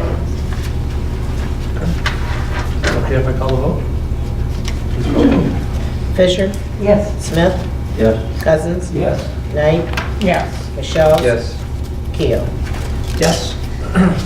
Excuse me, yes, motion carries, thank you. New business item L4, consideration of a resolution to establish regular elections in November of each even year, commencing with the city election of November 2020. I'll make the motion from page 147 to adopt the resolution to change the regular city election date to the even year cycle. Second. Motion by Smith, second by Michelle. Any discussion? One reason I like this is the charter commission, when we were writing the charter, we had it written to keep the same as we had with being a village. And so the even year was the initial plan there. And then the state forced our hand to go back and change it. So this just returns it to the original intent of the Charter Commission. And we didn't see any point in changing it then, but we were forced into it, so this allows us to return to that. Zach? One of my concerns with, or potential concerns back when we were discussing this with switching is if anyone's followed what's happened in Macomb County with their clerk, that was an election where the top of the ticket, everyone followed down and just clicked the same letter after the name. But we do not have partisan elections, so people still have to do the research, so I'm not so worried about that here. That's all. Justin, I'm sure your phone is off the hook on this. What have you heard from the people? I have heard very little outside of the presentations that have been made to council. It really falls on your shoulders. Paul? The recent election in November, there were 3 of us, 4? 3, 4, 4, 4. 5. 5? 4. 5 people. Oh, well, finish your You need 5 statement. people running. Who's that? Sean ran. Yeah, right, yeah, but so it will add 1 year to that term, correct? Everybody's. It'll add every year Everybody. to everyone. Everybody. Because everybody's got to get to an even year. Get even, Yeah. Correct. Well, this comment, I'm not sure that my that my wife thinks I signed up for that. You can show her the resolution. I know my wife doesn't think I do. Right, yeah, right. I'm not gonna advocate this, but, Okay. but there is always the option to Design, I got it. design. I got it. Well, and those in the audience who may not be familiar, that's because you can't shorten an elected term. Right. You can't. For state law. Well, without a recall, you can shorten with that. but- Well, we did, I'll just remind folks that back in 2005, I think it was, we did a similar action when the state indicated that the villages could no longer do their own elections in March, and they wanted us to choose to coincide with township elections either in the odd year in September or the even year in November. And the choice we made at that time was clearly the even year in November. It only got undone through the city charter process. So we had been there once before. Somebody yelled at me for voting for myself for another year then, so we'll see how many happen this time. But I think it's the right thing to do to get back on the even year cycle. I think everybody's I'm in agreement with that. Other comments? Okay. So nobody called in, there's no comments from them? I have not heard any. All right. Ms. Jones, if you'd call the vote, please. Michelle's, Yes. Knight, Yes. Cousins, Yes. Smith, Yes. Fisher, Yes? Keo. Yes. Motion carries. Very good. New business item. Congratulations, everybody. Yeah, we'll tell Ray. We Yeah, tell her. voted him Everybody another. but raised her. We voted him another year at the meeting. New business item L5, consideration of the purchase of a sign for Lions Park from Huron Signs for an amount not to exceed $8,000. I'll make the motion. Moved by Fisher, thank you. Second. Moved here, second by Oh, that was a tie. Okay, to go They were Smith. good, Dan. Go Smith. Okay. Will this be called Lions Park? Yeah, it is now, so it's just standardizing. Yeah, the name included in the sign sketch is Yeah. not what will actually be on Right. the sign. It would say. Are they volunteering for any portion of the payment of the sign? Not for the sign. Oh, just wondered if we had asked her. They have not volunteered. They're not volunteering, gotcha. That's a sign there, that little thing, right? There's a little rock Right. right there now that says Lions 2005. So is that gonna be replaced? The idea is that the rock would be moved to the other side of the gazebo, and then where that rock is where the sign would be located, pointing out towards the intersection of Ann Arbor and Edison. Thank you. There's a small map with a little blue line, I think it's a blue line, that Yeah. shows where the sign would be located.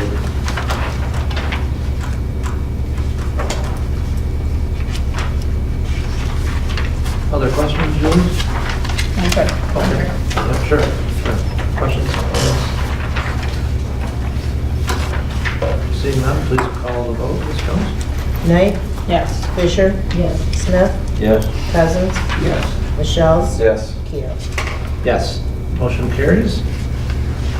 I like the consistency there.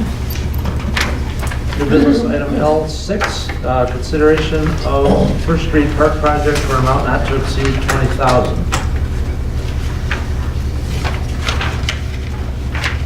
I will move that.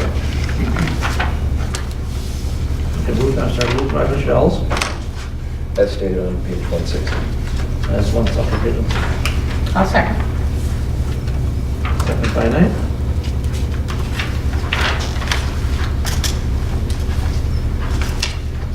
Discussion? I'm just looking to see what's on.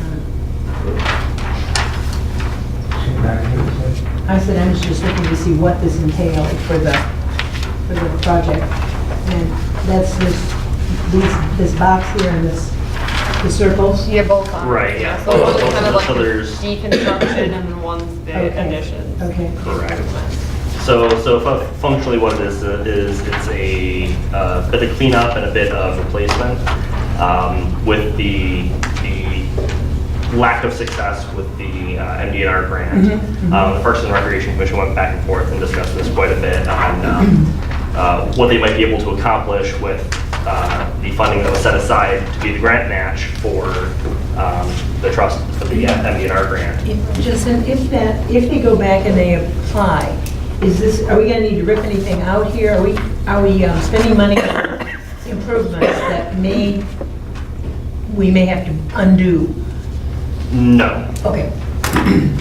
The idea is that they would continue to work towards the master plan that was created. Okay. By taking kind of baby steps. Okay. So are those other pits going to be reoriented then? The pits wouldn't be reoriented, but the first two that are kind of outside the southern boundary line would be pulled up and moved to within the boundary line. Yeah. Okay, but the master plan had them going the other way, right? It did. There was further conversation on that, and because of the way the sun rises and sets, there was concern about the sun getting into the ringers' eyes if we were to reorient them in a different direction.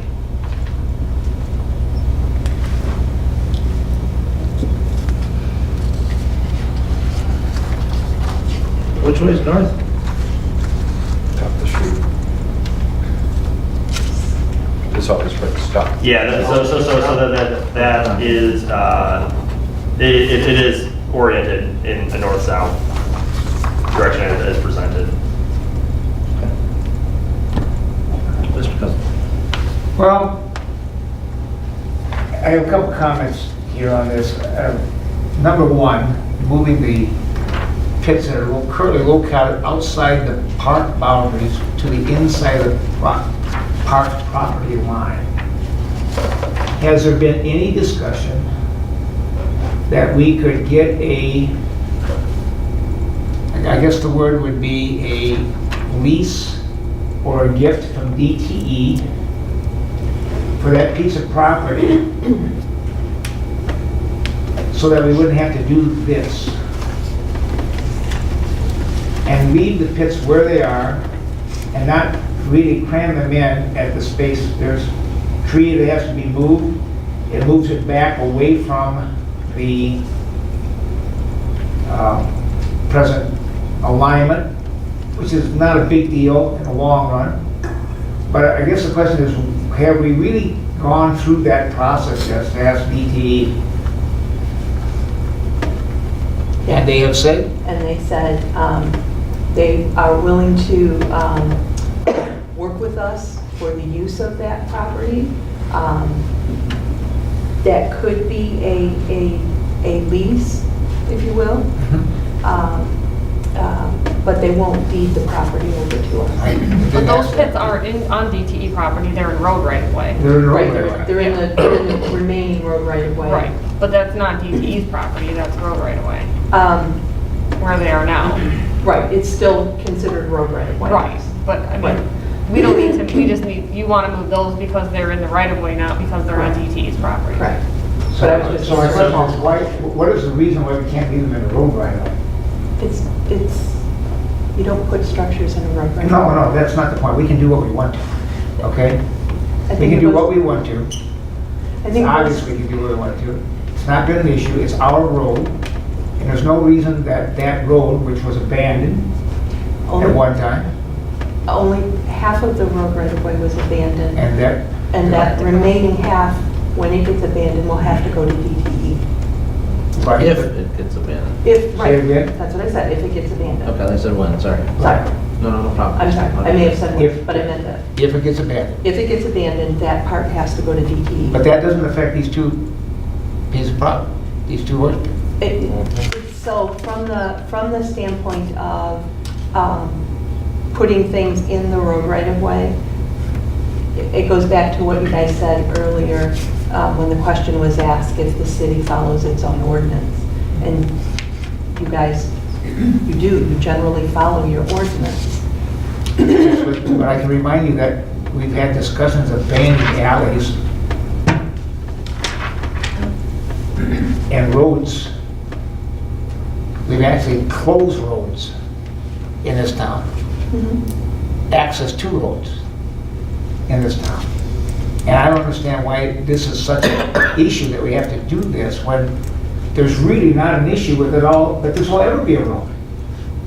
It goes nowhere. There's not any point at that point in time that any of this is going to be a roadway that goes from point A to point B. It ends at the railroad tracks and it ends at Cottonwood. And there's no issue at all about traffic or anything in this area here. In fact, if we did do that, we would actually, as the original thoughts were by the Parks Commission, give them more space to work on the point down here in Phase 1D construction, that point where it says that whole point down on that end down there, would add a whole nother section to it where they could actually do some more park development as they really wanted to at one time down there in the master plan. I should also remind you that, as I see it, the dirt pile will still be in that right of way, and so will the porta potty as a line. If not, the porta potty is going to have to be moved interiorly to areas where they're designated for picnic tables. Which, by the way, is not a good space. Or it gets moved over here, somewhere inside the property. So, and actually that was part of the discussion was during a future phase, the issue on the north side, or kind of towards the point, is that there's a big drop off. Yes. And right before the drop off is the power lines, and you don't want to construct anything underneath the power lines. So during a future phase, what we might want to do is cut back some of those trees, and then provide a good amount of fill. Where are trees? Closer to the point. Oh, closer to the point. And then put a good amount of fill in there to be able to pull the shed out, pull the portable toilet area, and put it on that side, getting it away from the seating area.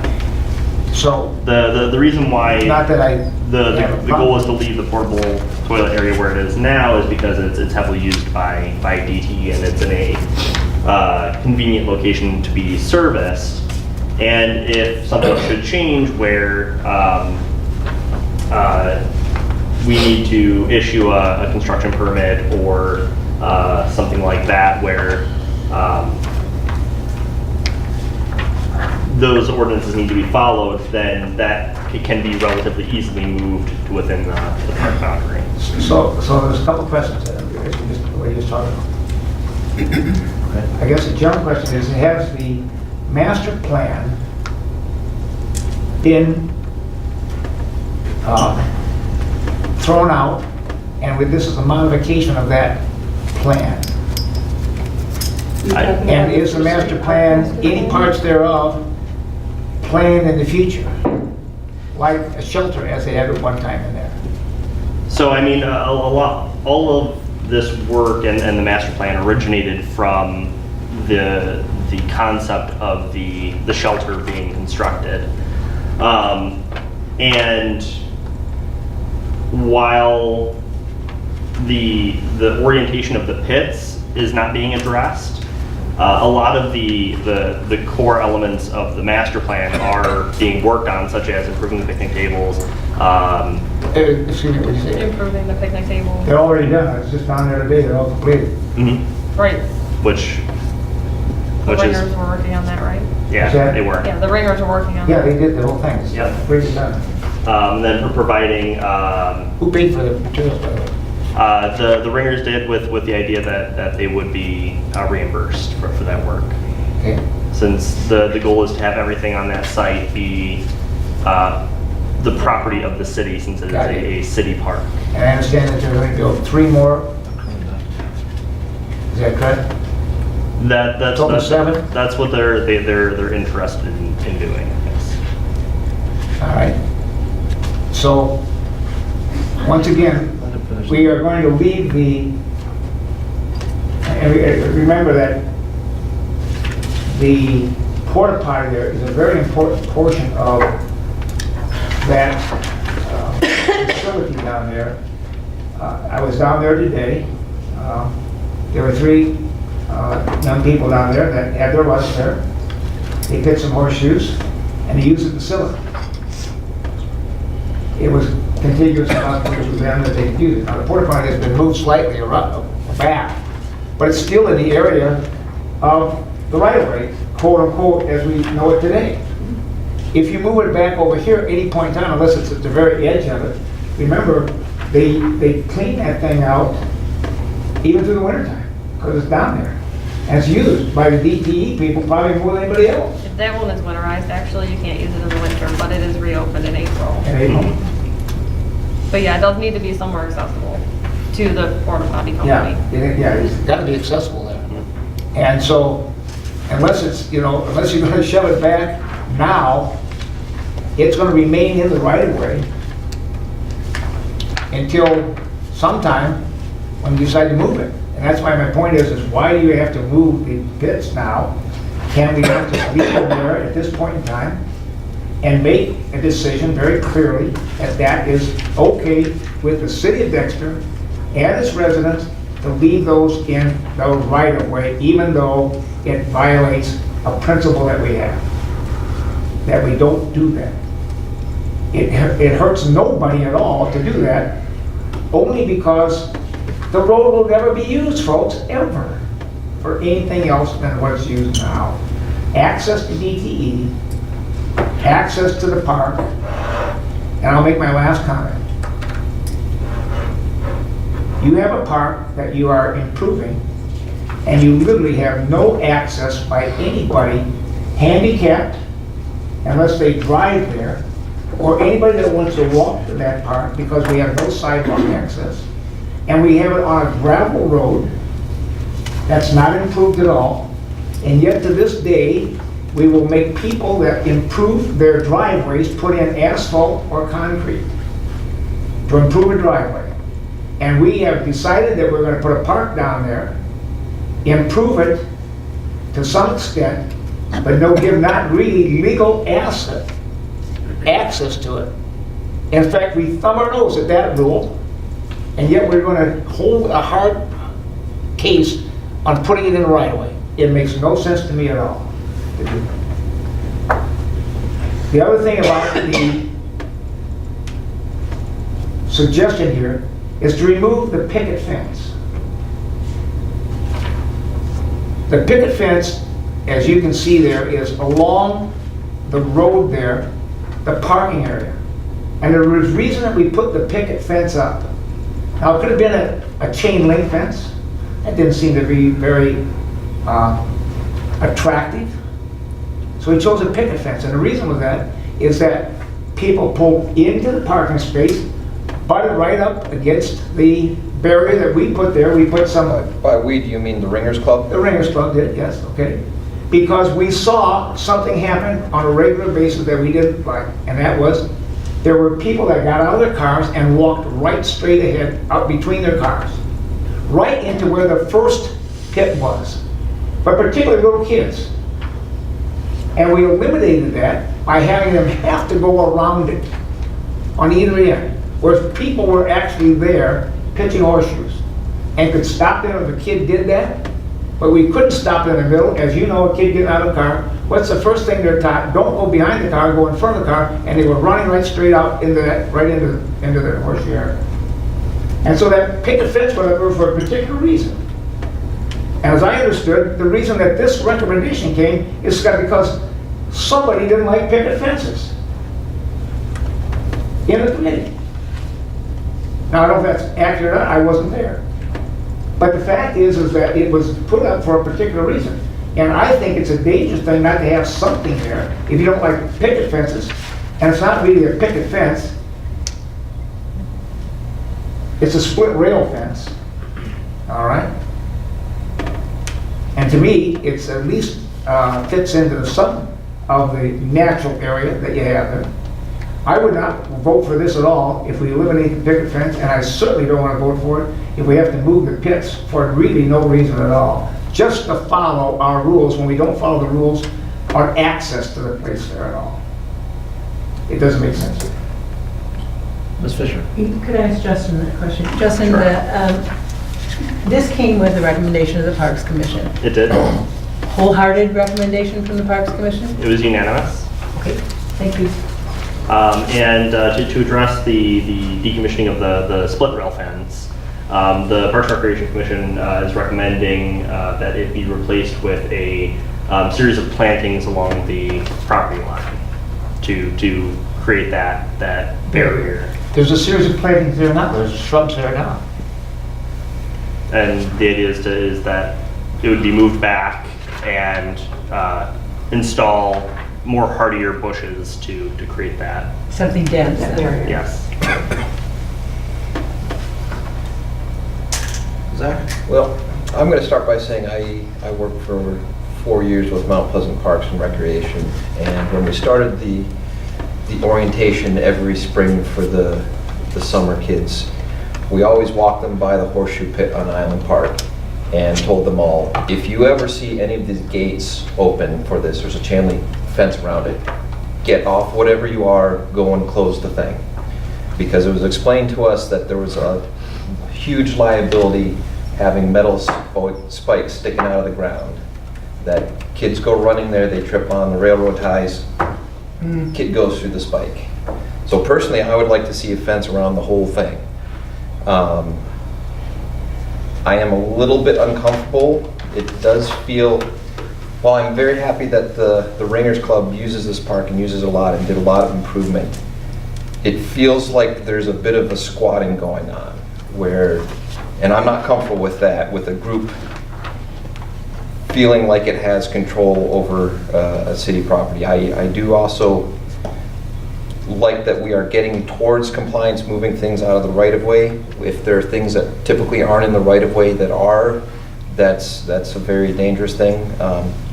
What Mr. Cousins doesn't know is that when we looked at this previously, there was discussion of doing improvements on the road. That has been discussed, including sidewalks as part of the building next to there.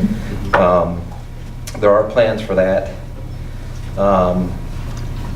So it's not perfect, but we're starting to do improvements that are needed and will make it more usable for more folks.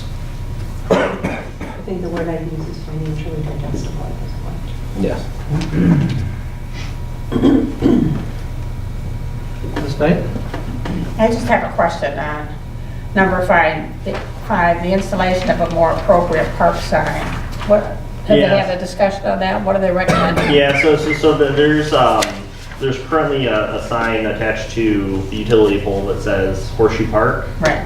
And number one, it's very small, so you can't really see it from anywhere unless you're standing right below it. But something more. We didn't discuss the details of what the sign would look like, but they were thinking something a little bit larger, something more like the community park sign, but smaller. That might be on 2 posts and rectangular. So will they continue to call it Horseshoe Park? It would say First Street Park. And First Street Park. Some sort of arrow pointing towards The park. Towards the park. So if someone were to get on, excuse me, No, on go the ahead. computer and try to look up First Street Park because there's no First Street, are they going to be able to find it? No. Well, that's its name, though. Yeah, I It's the same understand as that. searching Monument Park, and there is no street for the, You're Monument right. Park is Good point, yeah. It's just its name. But we're calling Lions Park. Right, but it's not Edison Park or Ann Arbor Street Park. It's that one just happens to be named by a street. Well, and we do have Do we sell naming potential. rights? I can't remember. Well, they put a lot of money into that. Well, when they did the gazebo. I said, do we sell the naming rights? I can't remember. No, but for 10,000, you got to put a plaque up. Right. We do have the opportunity as a local unit of government to sign addresses to this, so it goes into first responders. So if someone does kiss the spike, they know exactly where to go. Hopefully that happens. So I have a couple questions, please. Will the 2 horseshoe pits that are relocated, be in the same orientation so the rows are parallel, or is this gonna look like there's 7 or 8 in a row and then, So there's and the other two are gonna be on a skew? So there's two sets of pits existing, but they're kind of hidden in the pictures. Oh, I see it under the trees. Yeah, under the trees. And they're on a skew now. Yeah, and so they'd be located adjacent to those, With that same. that same With the orientation. same skew. Oh, that makes sense. And we're leaving the one that's in the railroad. That's, wait, yeah, Flor still minds that, that's my second question. Okay, sorry. No, that's good, no, go. Anybody. So why aren't we fixing the one that's in the railroad right away if we're concerned about the one in our right away? Parks didn't address that. Well, I don't have a good answer for that. Is there room to put, I didn't, this is my fault for not looking back at the master plan, but, I liked the idea that we did a master plan so we knew what we were trying to work towards. Now, I'm trusting that this is going in that direction. I'm not sure I've bought in yet to the fact that the pits in the sun are really a issue other than, Well, and I checked just now the sun angle in June, and it's 60 degrees from true north at sunset, which is about that. yeah, which means it's in alignment with the way they're throwing now, At sunset time. at sunset time.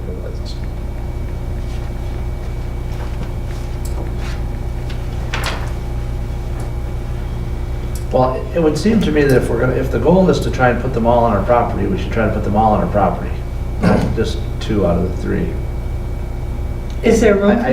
I guess I'm trying to, one of the other questions I have is I'm not quite sure that I understand how all of this has been assigned 20,000. It's unclear to me if that's a swag or if there's been some pricing and we just don't have it. There has been pricing. But I think frankly, I'd like to see a copy of the master plan and some thoughts on whether, For this part. well, yeah, I mean, if you put those,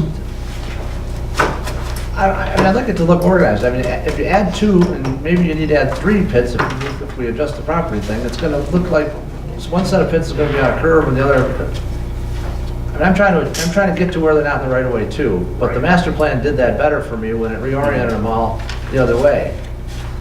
It did. I think that there was concern about if we do reorient them, are they going to get used?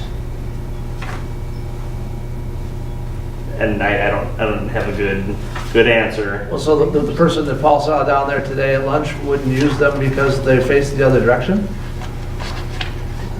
I don't understand. I mean, they would use them the same way they would use them today if they were oriented the other way. I can answer some of that when you want to do that, about the orientation. It looks like it's going to be haphazard, and I don't think that was the direction we're headed. But part of the problem is then we're gonna get stuck into, do we do nothing because we didn't get all the money? I mean, we can't afford to do everything. They were just trying to do a few things to clean it Well, my up. point would be to take the 2 that are there out, if you're gonna move the 2 that are in the right of way, and I'd get the 1 out of the railroad, and I'd clear enough back here so you get the 5 in line with the master plan. So that you can see that 5 are in line with how you're gonna do it, and then the next time you have $20,000 to spend. You put the 5, I'd put 5 like this, 1, 2, 3, 4, 5, like the master plan had them lined up. And that's what I would do if I was gonna do them. I realize that disrupts 2 existing pits, but then they aren't just all over. I mean, if you're worried about people walking in the middle of stuff, it ought to look organized. I realize that this was done a while ago, you know, at least they're in a row, there's in a line. I don't know that I'm excited about, unless you're thinking a split rail fence, Zach, I don't know that I'm excited about like a full fenced in area. It wasn't pleasant to maintain that, for sure. Yeah. But my goal would be to have whatever we do be in concert with the master plan as best as it could get there. I don't think that the proposal does that for me quite a bit, but I'd be interested to understand the Parks Commission's perspective on that third pit also. If we postpone this and send it back to the Parks Recreation Commission to see if it's possible to do the 5 perpendiculars to the master plan, what sort of challenges or headaches does that cause? Reschedule the workday. Yeah, the Parks and Recreation Commission recommended a workday for May 12th. If council wanted to approve all of the work outside of relocating the 5 pits, or 3 to 5 pits potentially, we might still be able to keep in line with that, but the goal was to have this project done in this fiscal year. And so if it goes back to Parks, that'll be the end of May. And then Parks would make another recommendation to City Council, which would be early June. Wait, doesn't Parks meet in the middle of May?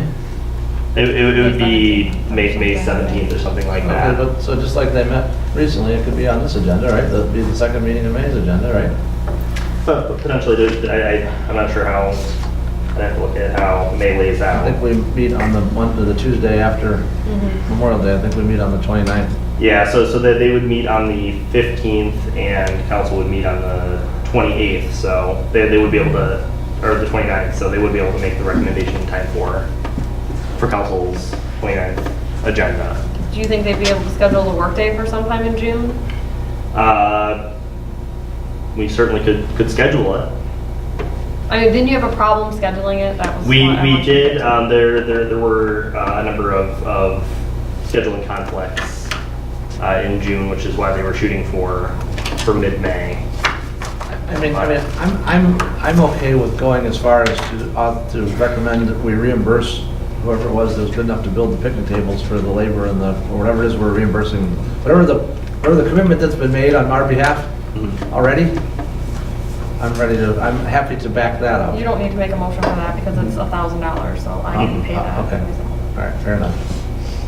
And I'd like to see what the storage unit looks like. It's gonna look like the one at Community Park. At Community Garden. mhm.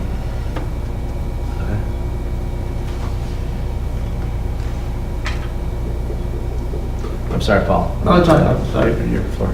The reorientation of the pits the other way can be done.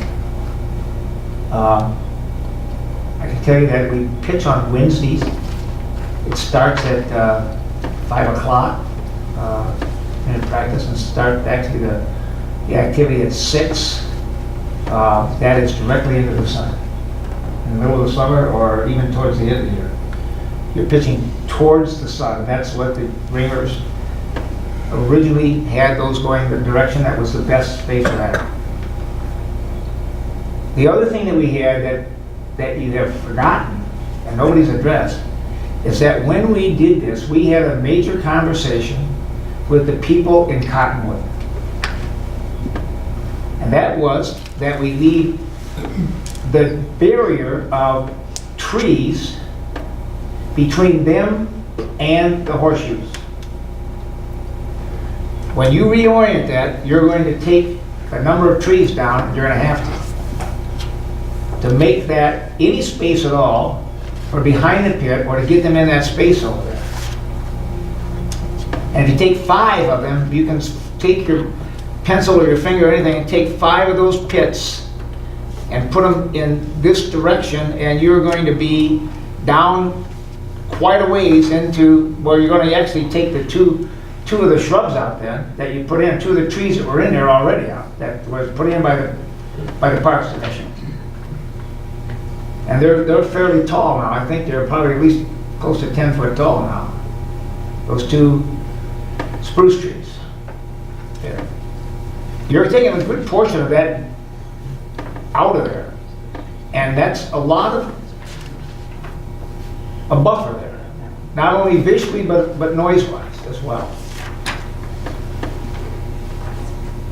they have to consider that because we did make a promise to them that we would take nothing down. Paul, who did we speak with from Cottonwood? Do you remember? Well, it was Mark Amstill's sister. It was the two ladies, I can't remember their names down there right now. They were part of that discussion. Sherry Dickerson was one of the other... With Parks then? With Parks? With Parks, yeah. They had that discussion. When we had the original approval of this park down there. And that was one of their main concerns, the noise area. There's a lady that lives on that corner portion there, and I assume she still lives there, that doesn't even like the noise now. I can imagine what she'll feel like when we take more trees down.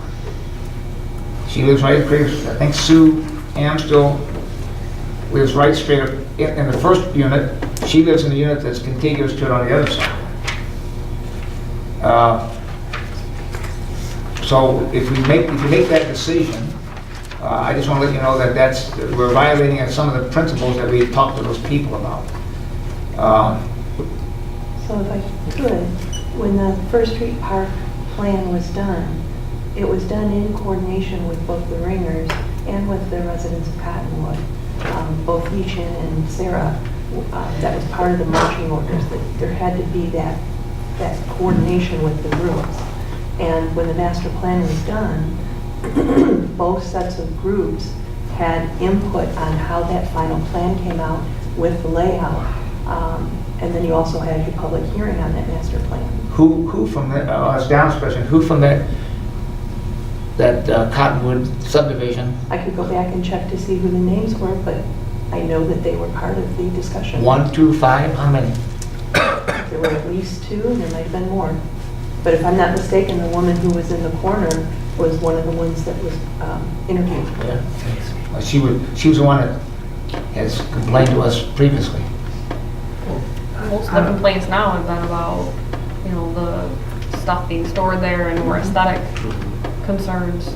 And concerns about people being there at night. Oh, I understand. I don't know how you're going to stop that. That's not nothing to do with the horseshoe. Right, no, but we'd be looking to install some sort of LED solar lighting that would come on as motion activated. I saw that. Well, could we get, I'd like to see this come back, if it's okay with, I don't know if somebody's willing to make it. Postpone it then to the Parks Commission Yeah, to investigate. consistency with the master plan maybe? Yep. And maybe we could see a list of costs. Or pictures of whatever else might be going. Yep, that's my postponement motion. Sorry. So motion by Michelle's to postpone, second by Smith? Yes.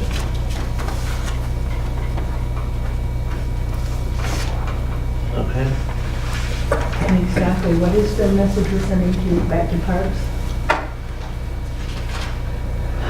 I'd like to ask them to consider if the goal is to get everything on the property, to look at the most northeastern set of pits. I'd like to see them have the plan that is consistent with the master plan. I'm not saying that the new picnic tables and the storage shed might not be a step in that right direction. That can still come back. I don't know that I've heard anything problematic there. I do think that a long-term spot for the portable toilet should be mentioned. If we're trying to get everything out of the right of way, we ought to at least have a thought on where that's going, and should we be grading that area of the right of way so it's not trees there, so it's more accessible? I mean, maybe a little bit of tree removal. I don't know how we're trying to spend this $20,000, what I'm trying to figure out, but maybe we can accomplish all those things if we're asking. I think if you're looking to take down trees or to relocate the portable toilet within the park boundary, the goal would be to get it on the north side, closer to the point. Yep. Which would require a good number of trees coming down and a good amount of fill going in. Well, maybe it could be accomplished a different way too, though. I don't know. Just have a look at it. It could be in the area near the. Anyway. We'll probably have to seek professional help with that then, Justin. Mhm. I mean, I don't think that we can do that, so maybe tomorrow you can talk to Paul about it. You talk about putting it down here, the porta potty down here? I don't know where it's most On the accessible. north I'd side have to where- go walk it and see. I mean, it's hard to, When we met down there with Kurt, representative of the Ringers and representative of Parks, one of the things that we talked about was that there really wasn't a good location as the site exists now for the portable toilet within the park boundary.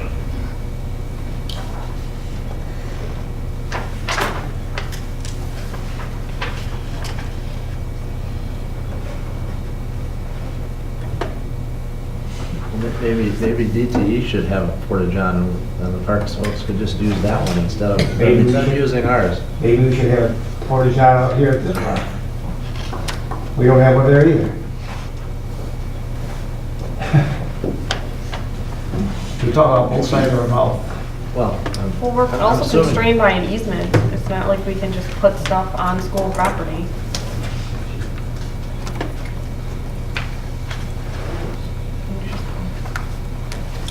It would seem like you could have a little bit of clearing done to the other side of the power lines such that a porta john facility could be. Well, Okay. there's a steep grade there into the tree area. Really sharp. That's all. 2 or 3 feet right there. But maybe we need some dirt. I mean, we could get some dirt and fill it in. I guess I'm just thinking out loud towards the long-term plan. I'm wondering what the options are, that's all I'm asking. I'm asking for somebody to think through that. Sure, I mean, we can definitely come back with some cost options for that. Put it in line with the, the fence or bushes that are gonna be there. Cause then it's accessible to people that are over by the picnic tables, the fires, and then the DT. Where? Kind of right in line with the new shrubbery or bushes. The issue that was discussed with putting it there was that being the major seating area, the smell and odor from the. That's why I was trying to move it the other direction. As someone who's a bit of a porta john expert, related to the porta john expert, if they are smelling, you are not getting good service. Seriously. Chris would never let that happen. So if that's the case, and Well, I mean, their service And once she a week, speaks- so, And she speaks, I mean, we pay for the service that we want, so if we wanted them service more, then we could, but right now they're service once a week, so. well, if we're providing toilet service to DTE, maybe they'd like to kick in then. It's kind of what I don't know. And it could just be the perception of being near the porta potty, not reality. Because I doubt that gets used enough to, we focus on Be a problem. DTE. But the fact I of the really matter wasn't picking on DTE. is that, but we focus on them a little bit right now, but the fact of the matter is that I would challenge for you to go down there on any noon during the summer, and you will find many large trailers that are used by people that are either mowing or doing service in the city, and they park down there because it's convenient, because they got space to park. And they pull their trailers down there, and you see them out in that afternoon, and they use the picnic tables and use the bathrooms, because it's convenient, because you're not gonna park a trailer downtown to go to the restaurant. So they do that, and you see them all the time. And it's convenient for them. So we have provided a service for them, whether we like it or not. And it's not a bad deal, to be honest with you. Okay, so we have a motion by Michelle, second by Smith to postpone. Is that enough direction? Say no if it's not. I think we have enough direction. All right, Ms. Jones, please call the vote. Cousins? Yes. Knight? Yes. Fisher? Michelle? Yes. Smith? Yes. Keo? Yes. Okay, motion carries to postpone, thank you. Under this item L7, consideration, of a resolution to approve the 8100 field annexation with boundary description adjustments. I'll make the motion to approve the resolution.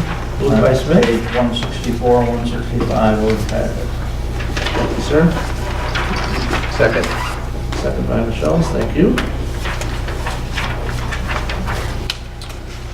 Any questions? Courtney, anything? Ms. Knight?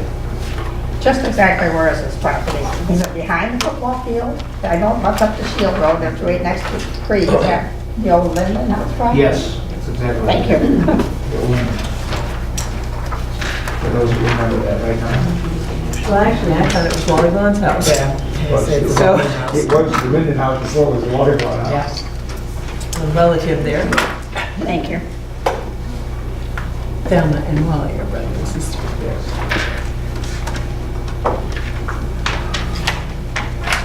Any further questions? Please call the vote. Knight? Yes. Fisher? Yep. Michelle's? Yes. Smith? Yes. Peasants? Yes. Keo? Yes. Motion carries. Thank you. Move to this item L8, consideration of the recommendation from the Planning Commission to adopt the 2019 to 2023 capital improvements plan. Second. Is it wrong date? Yeah, it's right on the resolution.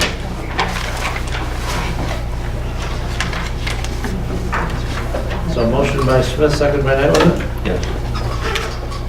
Thank you both. Okay, any discussion?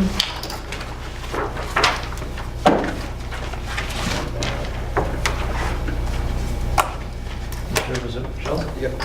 Just some observations or recommendations for future iterations is in the back part, the page numbers disappear when it gets into the project summaries. And even though it's possible to renumber them based on the project number, as I was shuffling through them on my desk, it was sometimes very tricky to keep them in order. So future iterations can get page numbers throughout. And if I recall, towards the front, there were some of the charts that had total cost in thousands and total cost in true dollars. Actually, that was the one on page 5. It says in thousands, and I think that's true cost. Could someone check? What page, I'm sorry? Page 5. Thank you, sorry.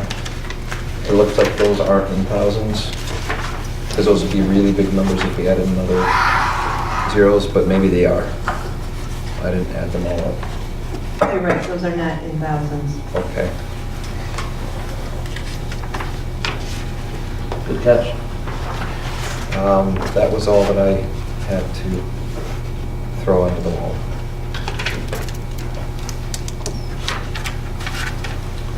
Michelle, I must admit, I didn't get a chance to look at this document at all this weekend. Is there anything in here that was...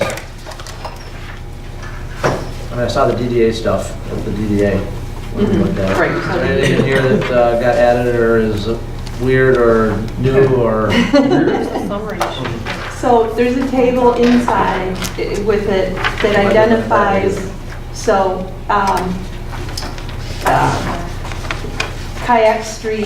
Central Street Kayak Section Trailhead. That used to be in the regional section, section 10, Cooperative Regional Project.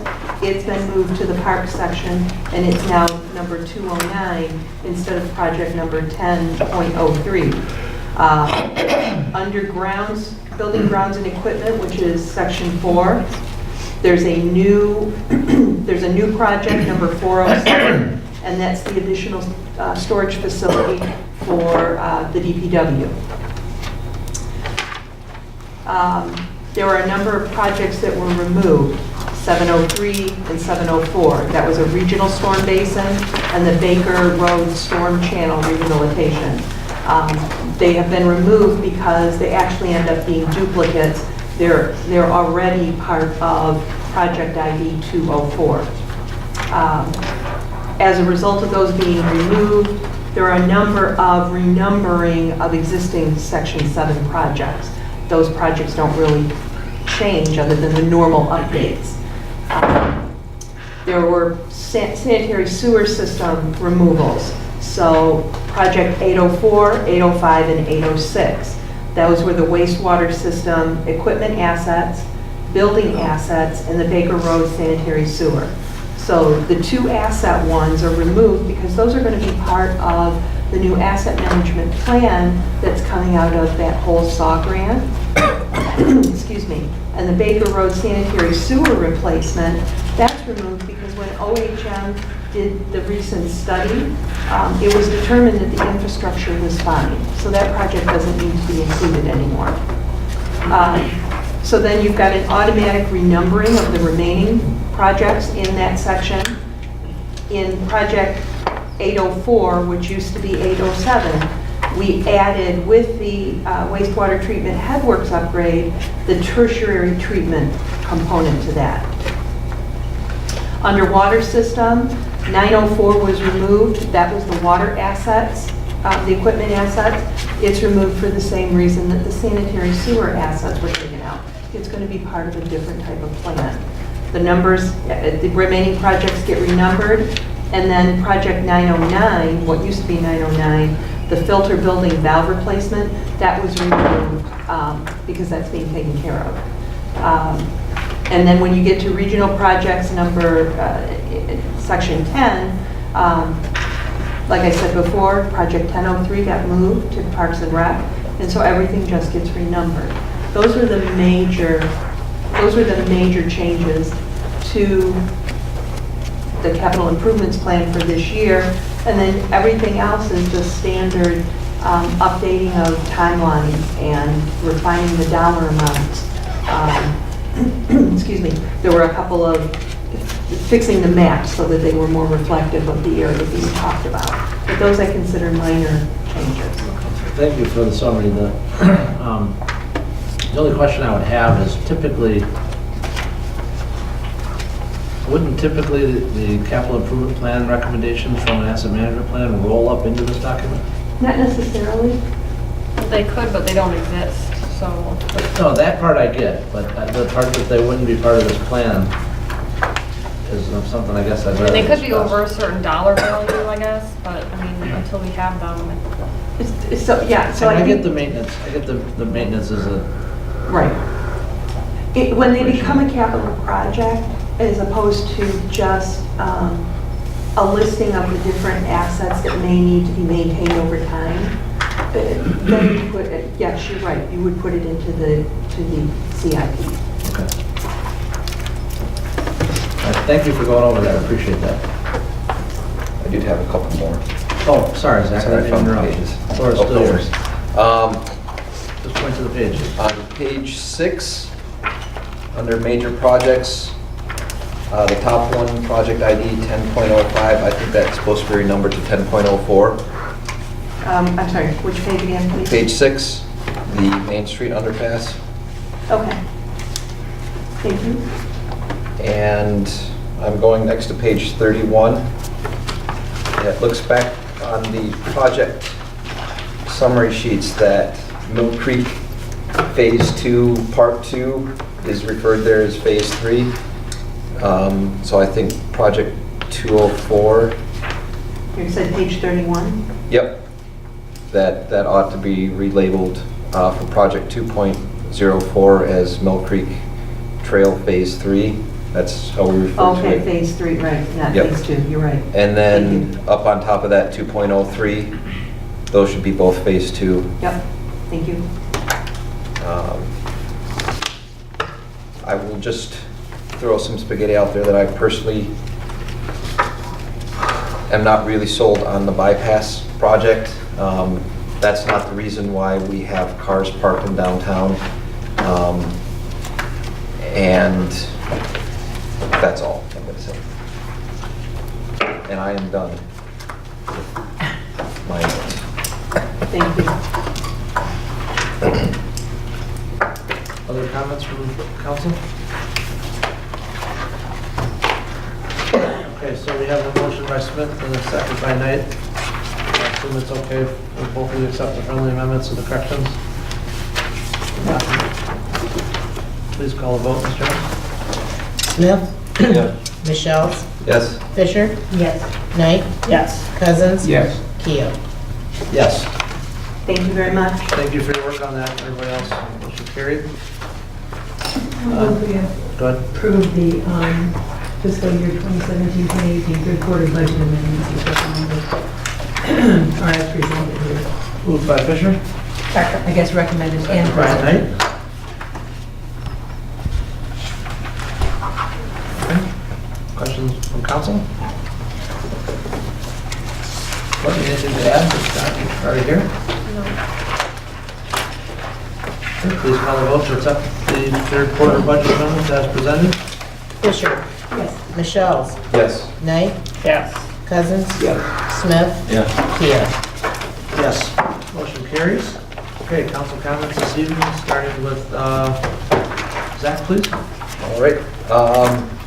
Just one thing for the fun runs and the other type of events that we get, when staff talks with the folks organizing that, if you have an opportunity, please direct them to have parking away from downtown. When we had the recent run event, I saw some folks get out with their bib. They're going to run a 5K and they parked right in front of the hardware store, so their cars parked there for the next 2 hours and no one else was able to use it.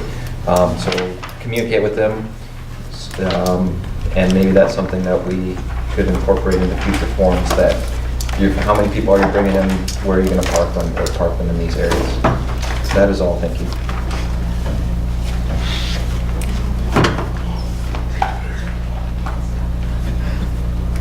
Ms. Knight.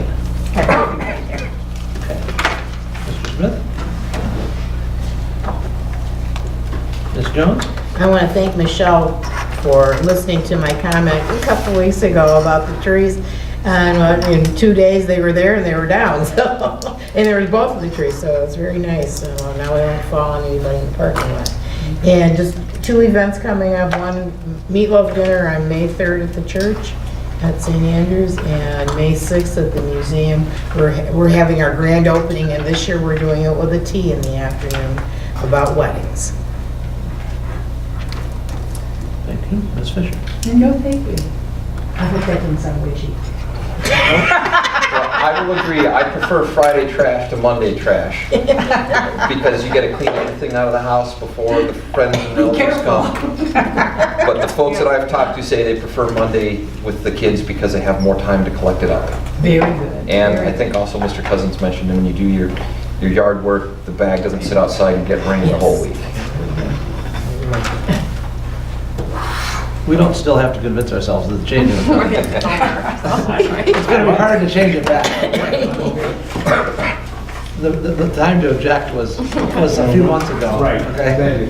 Mr. Cousins, last one, I just was happy to see David here again, and the process that we have set up, and the progress I think we've made tonight to move forward. Happy about that. Very good. Is there any non-arranged participation this evening? Seeing none, I'll seek a motion for adjournment, please. So moved by Smith, support by Cousins, all in favor? Aye. Aye. Have a good evening and a good week, everybody. A good 3 weeks. Zach, you know you dropped the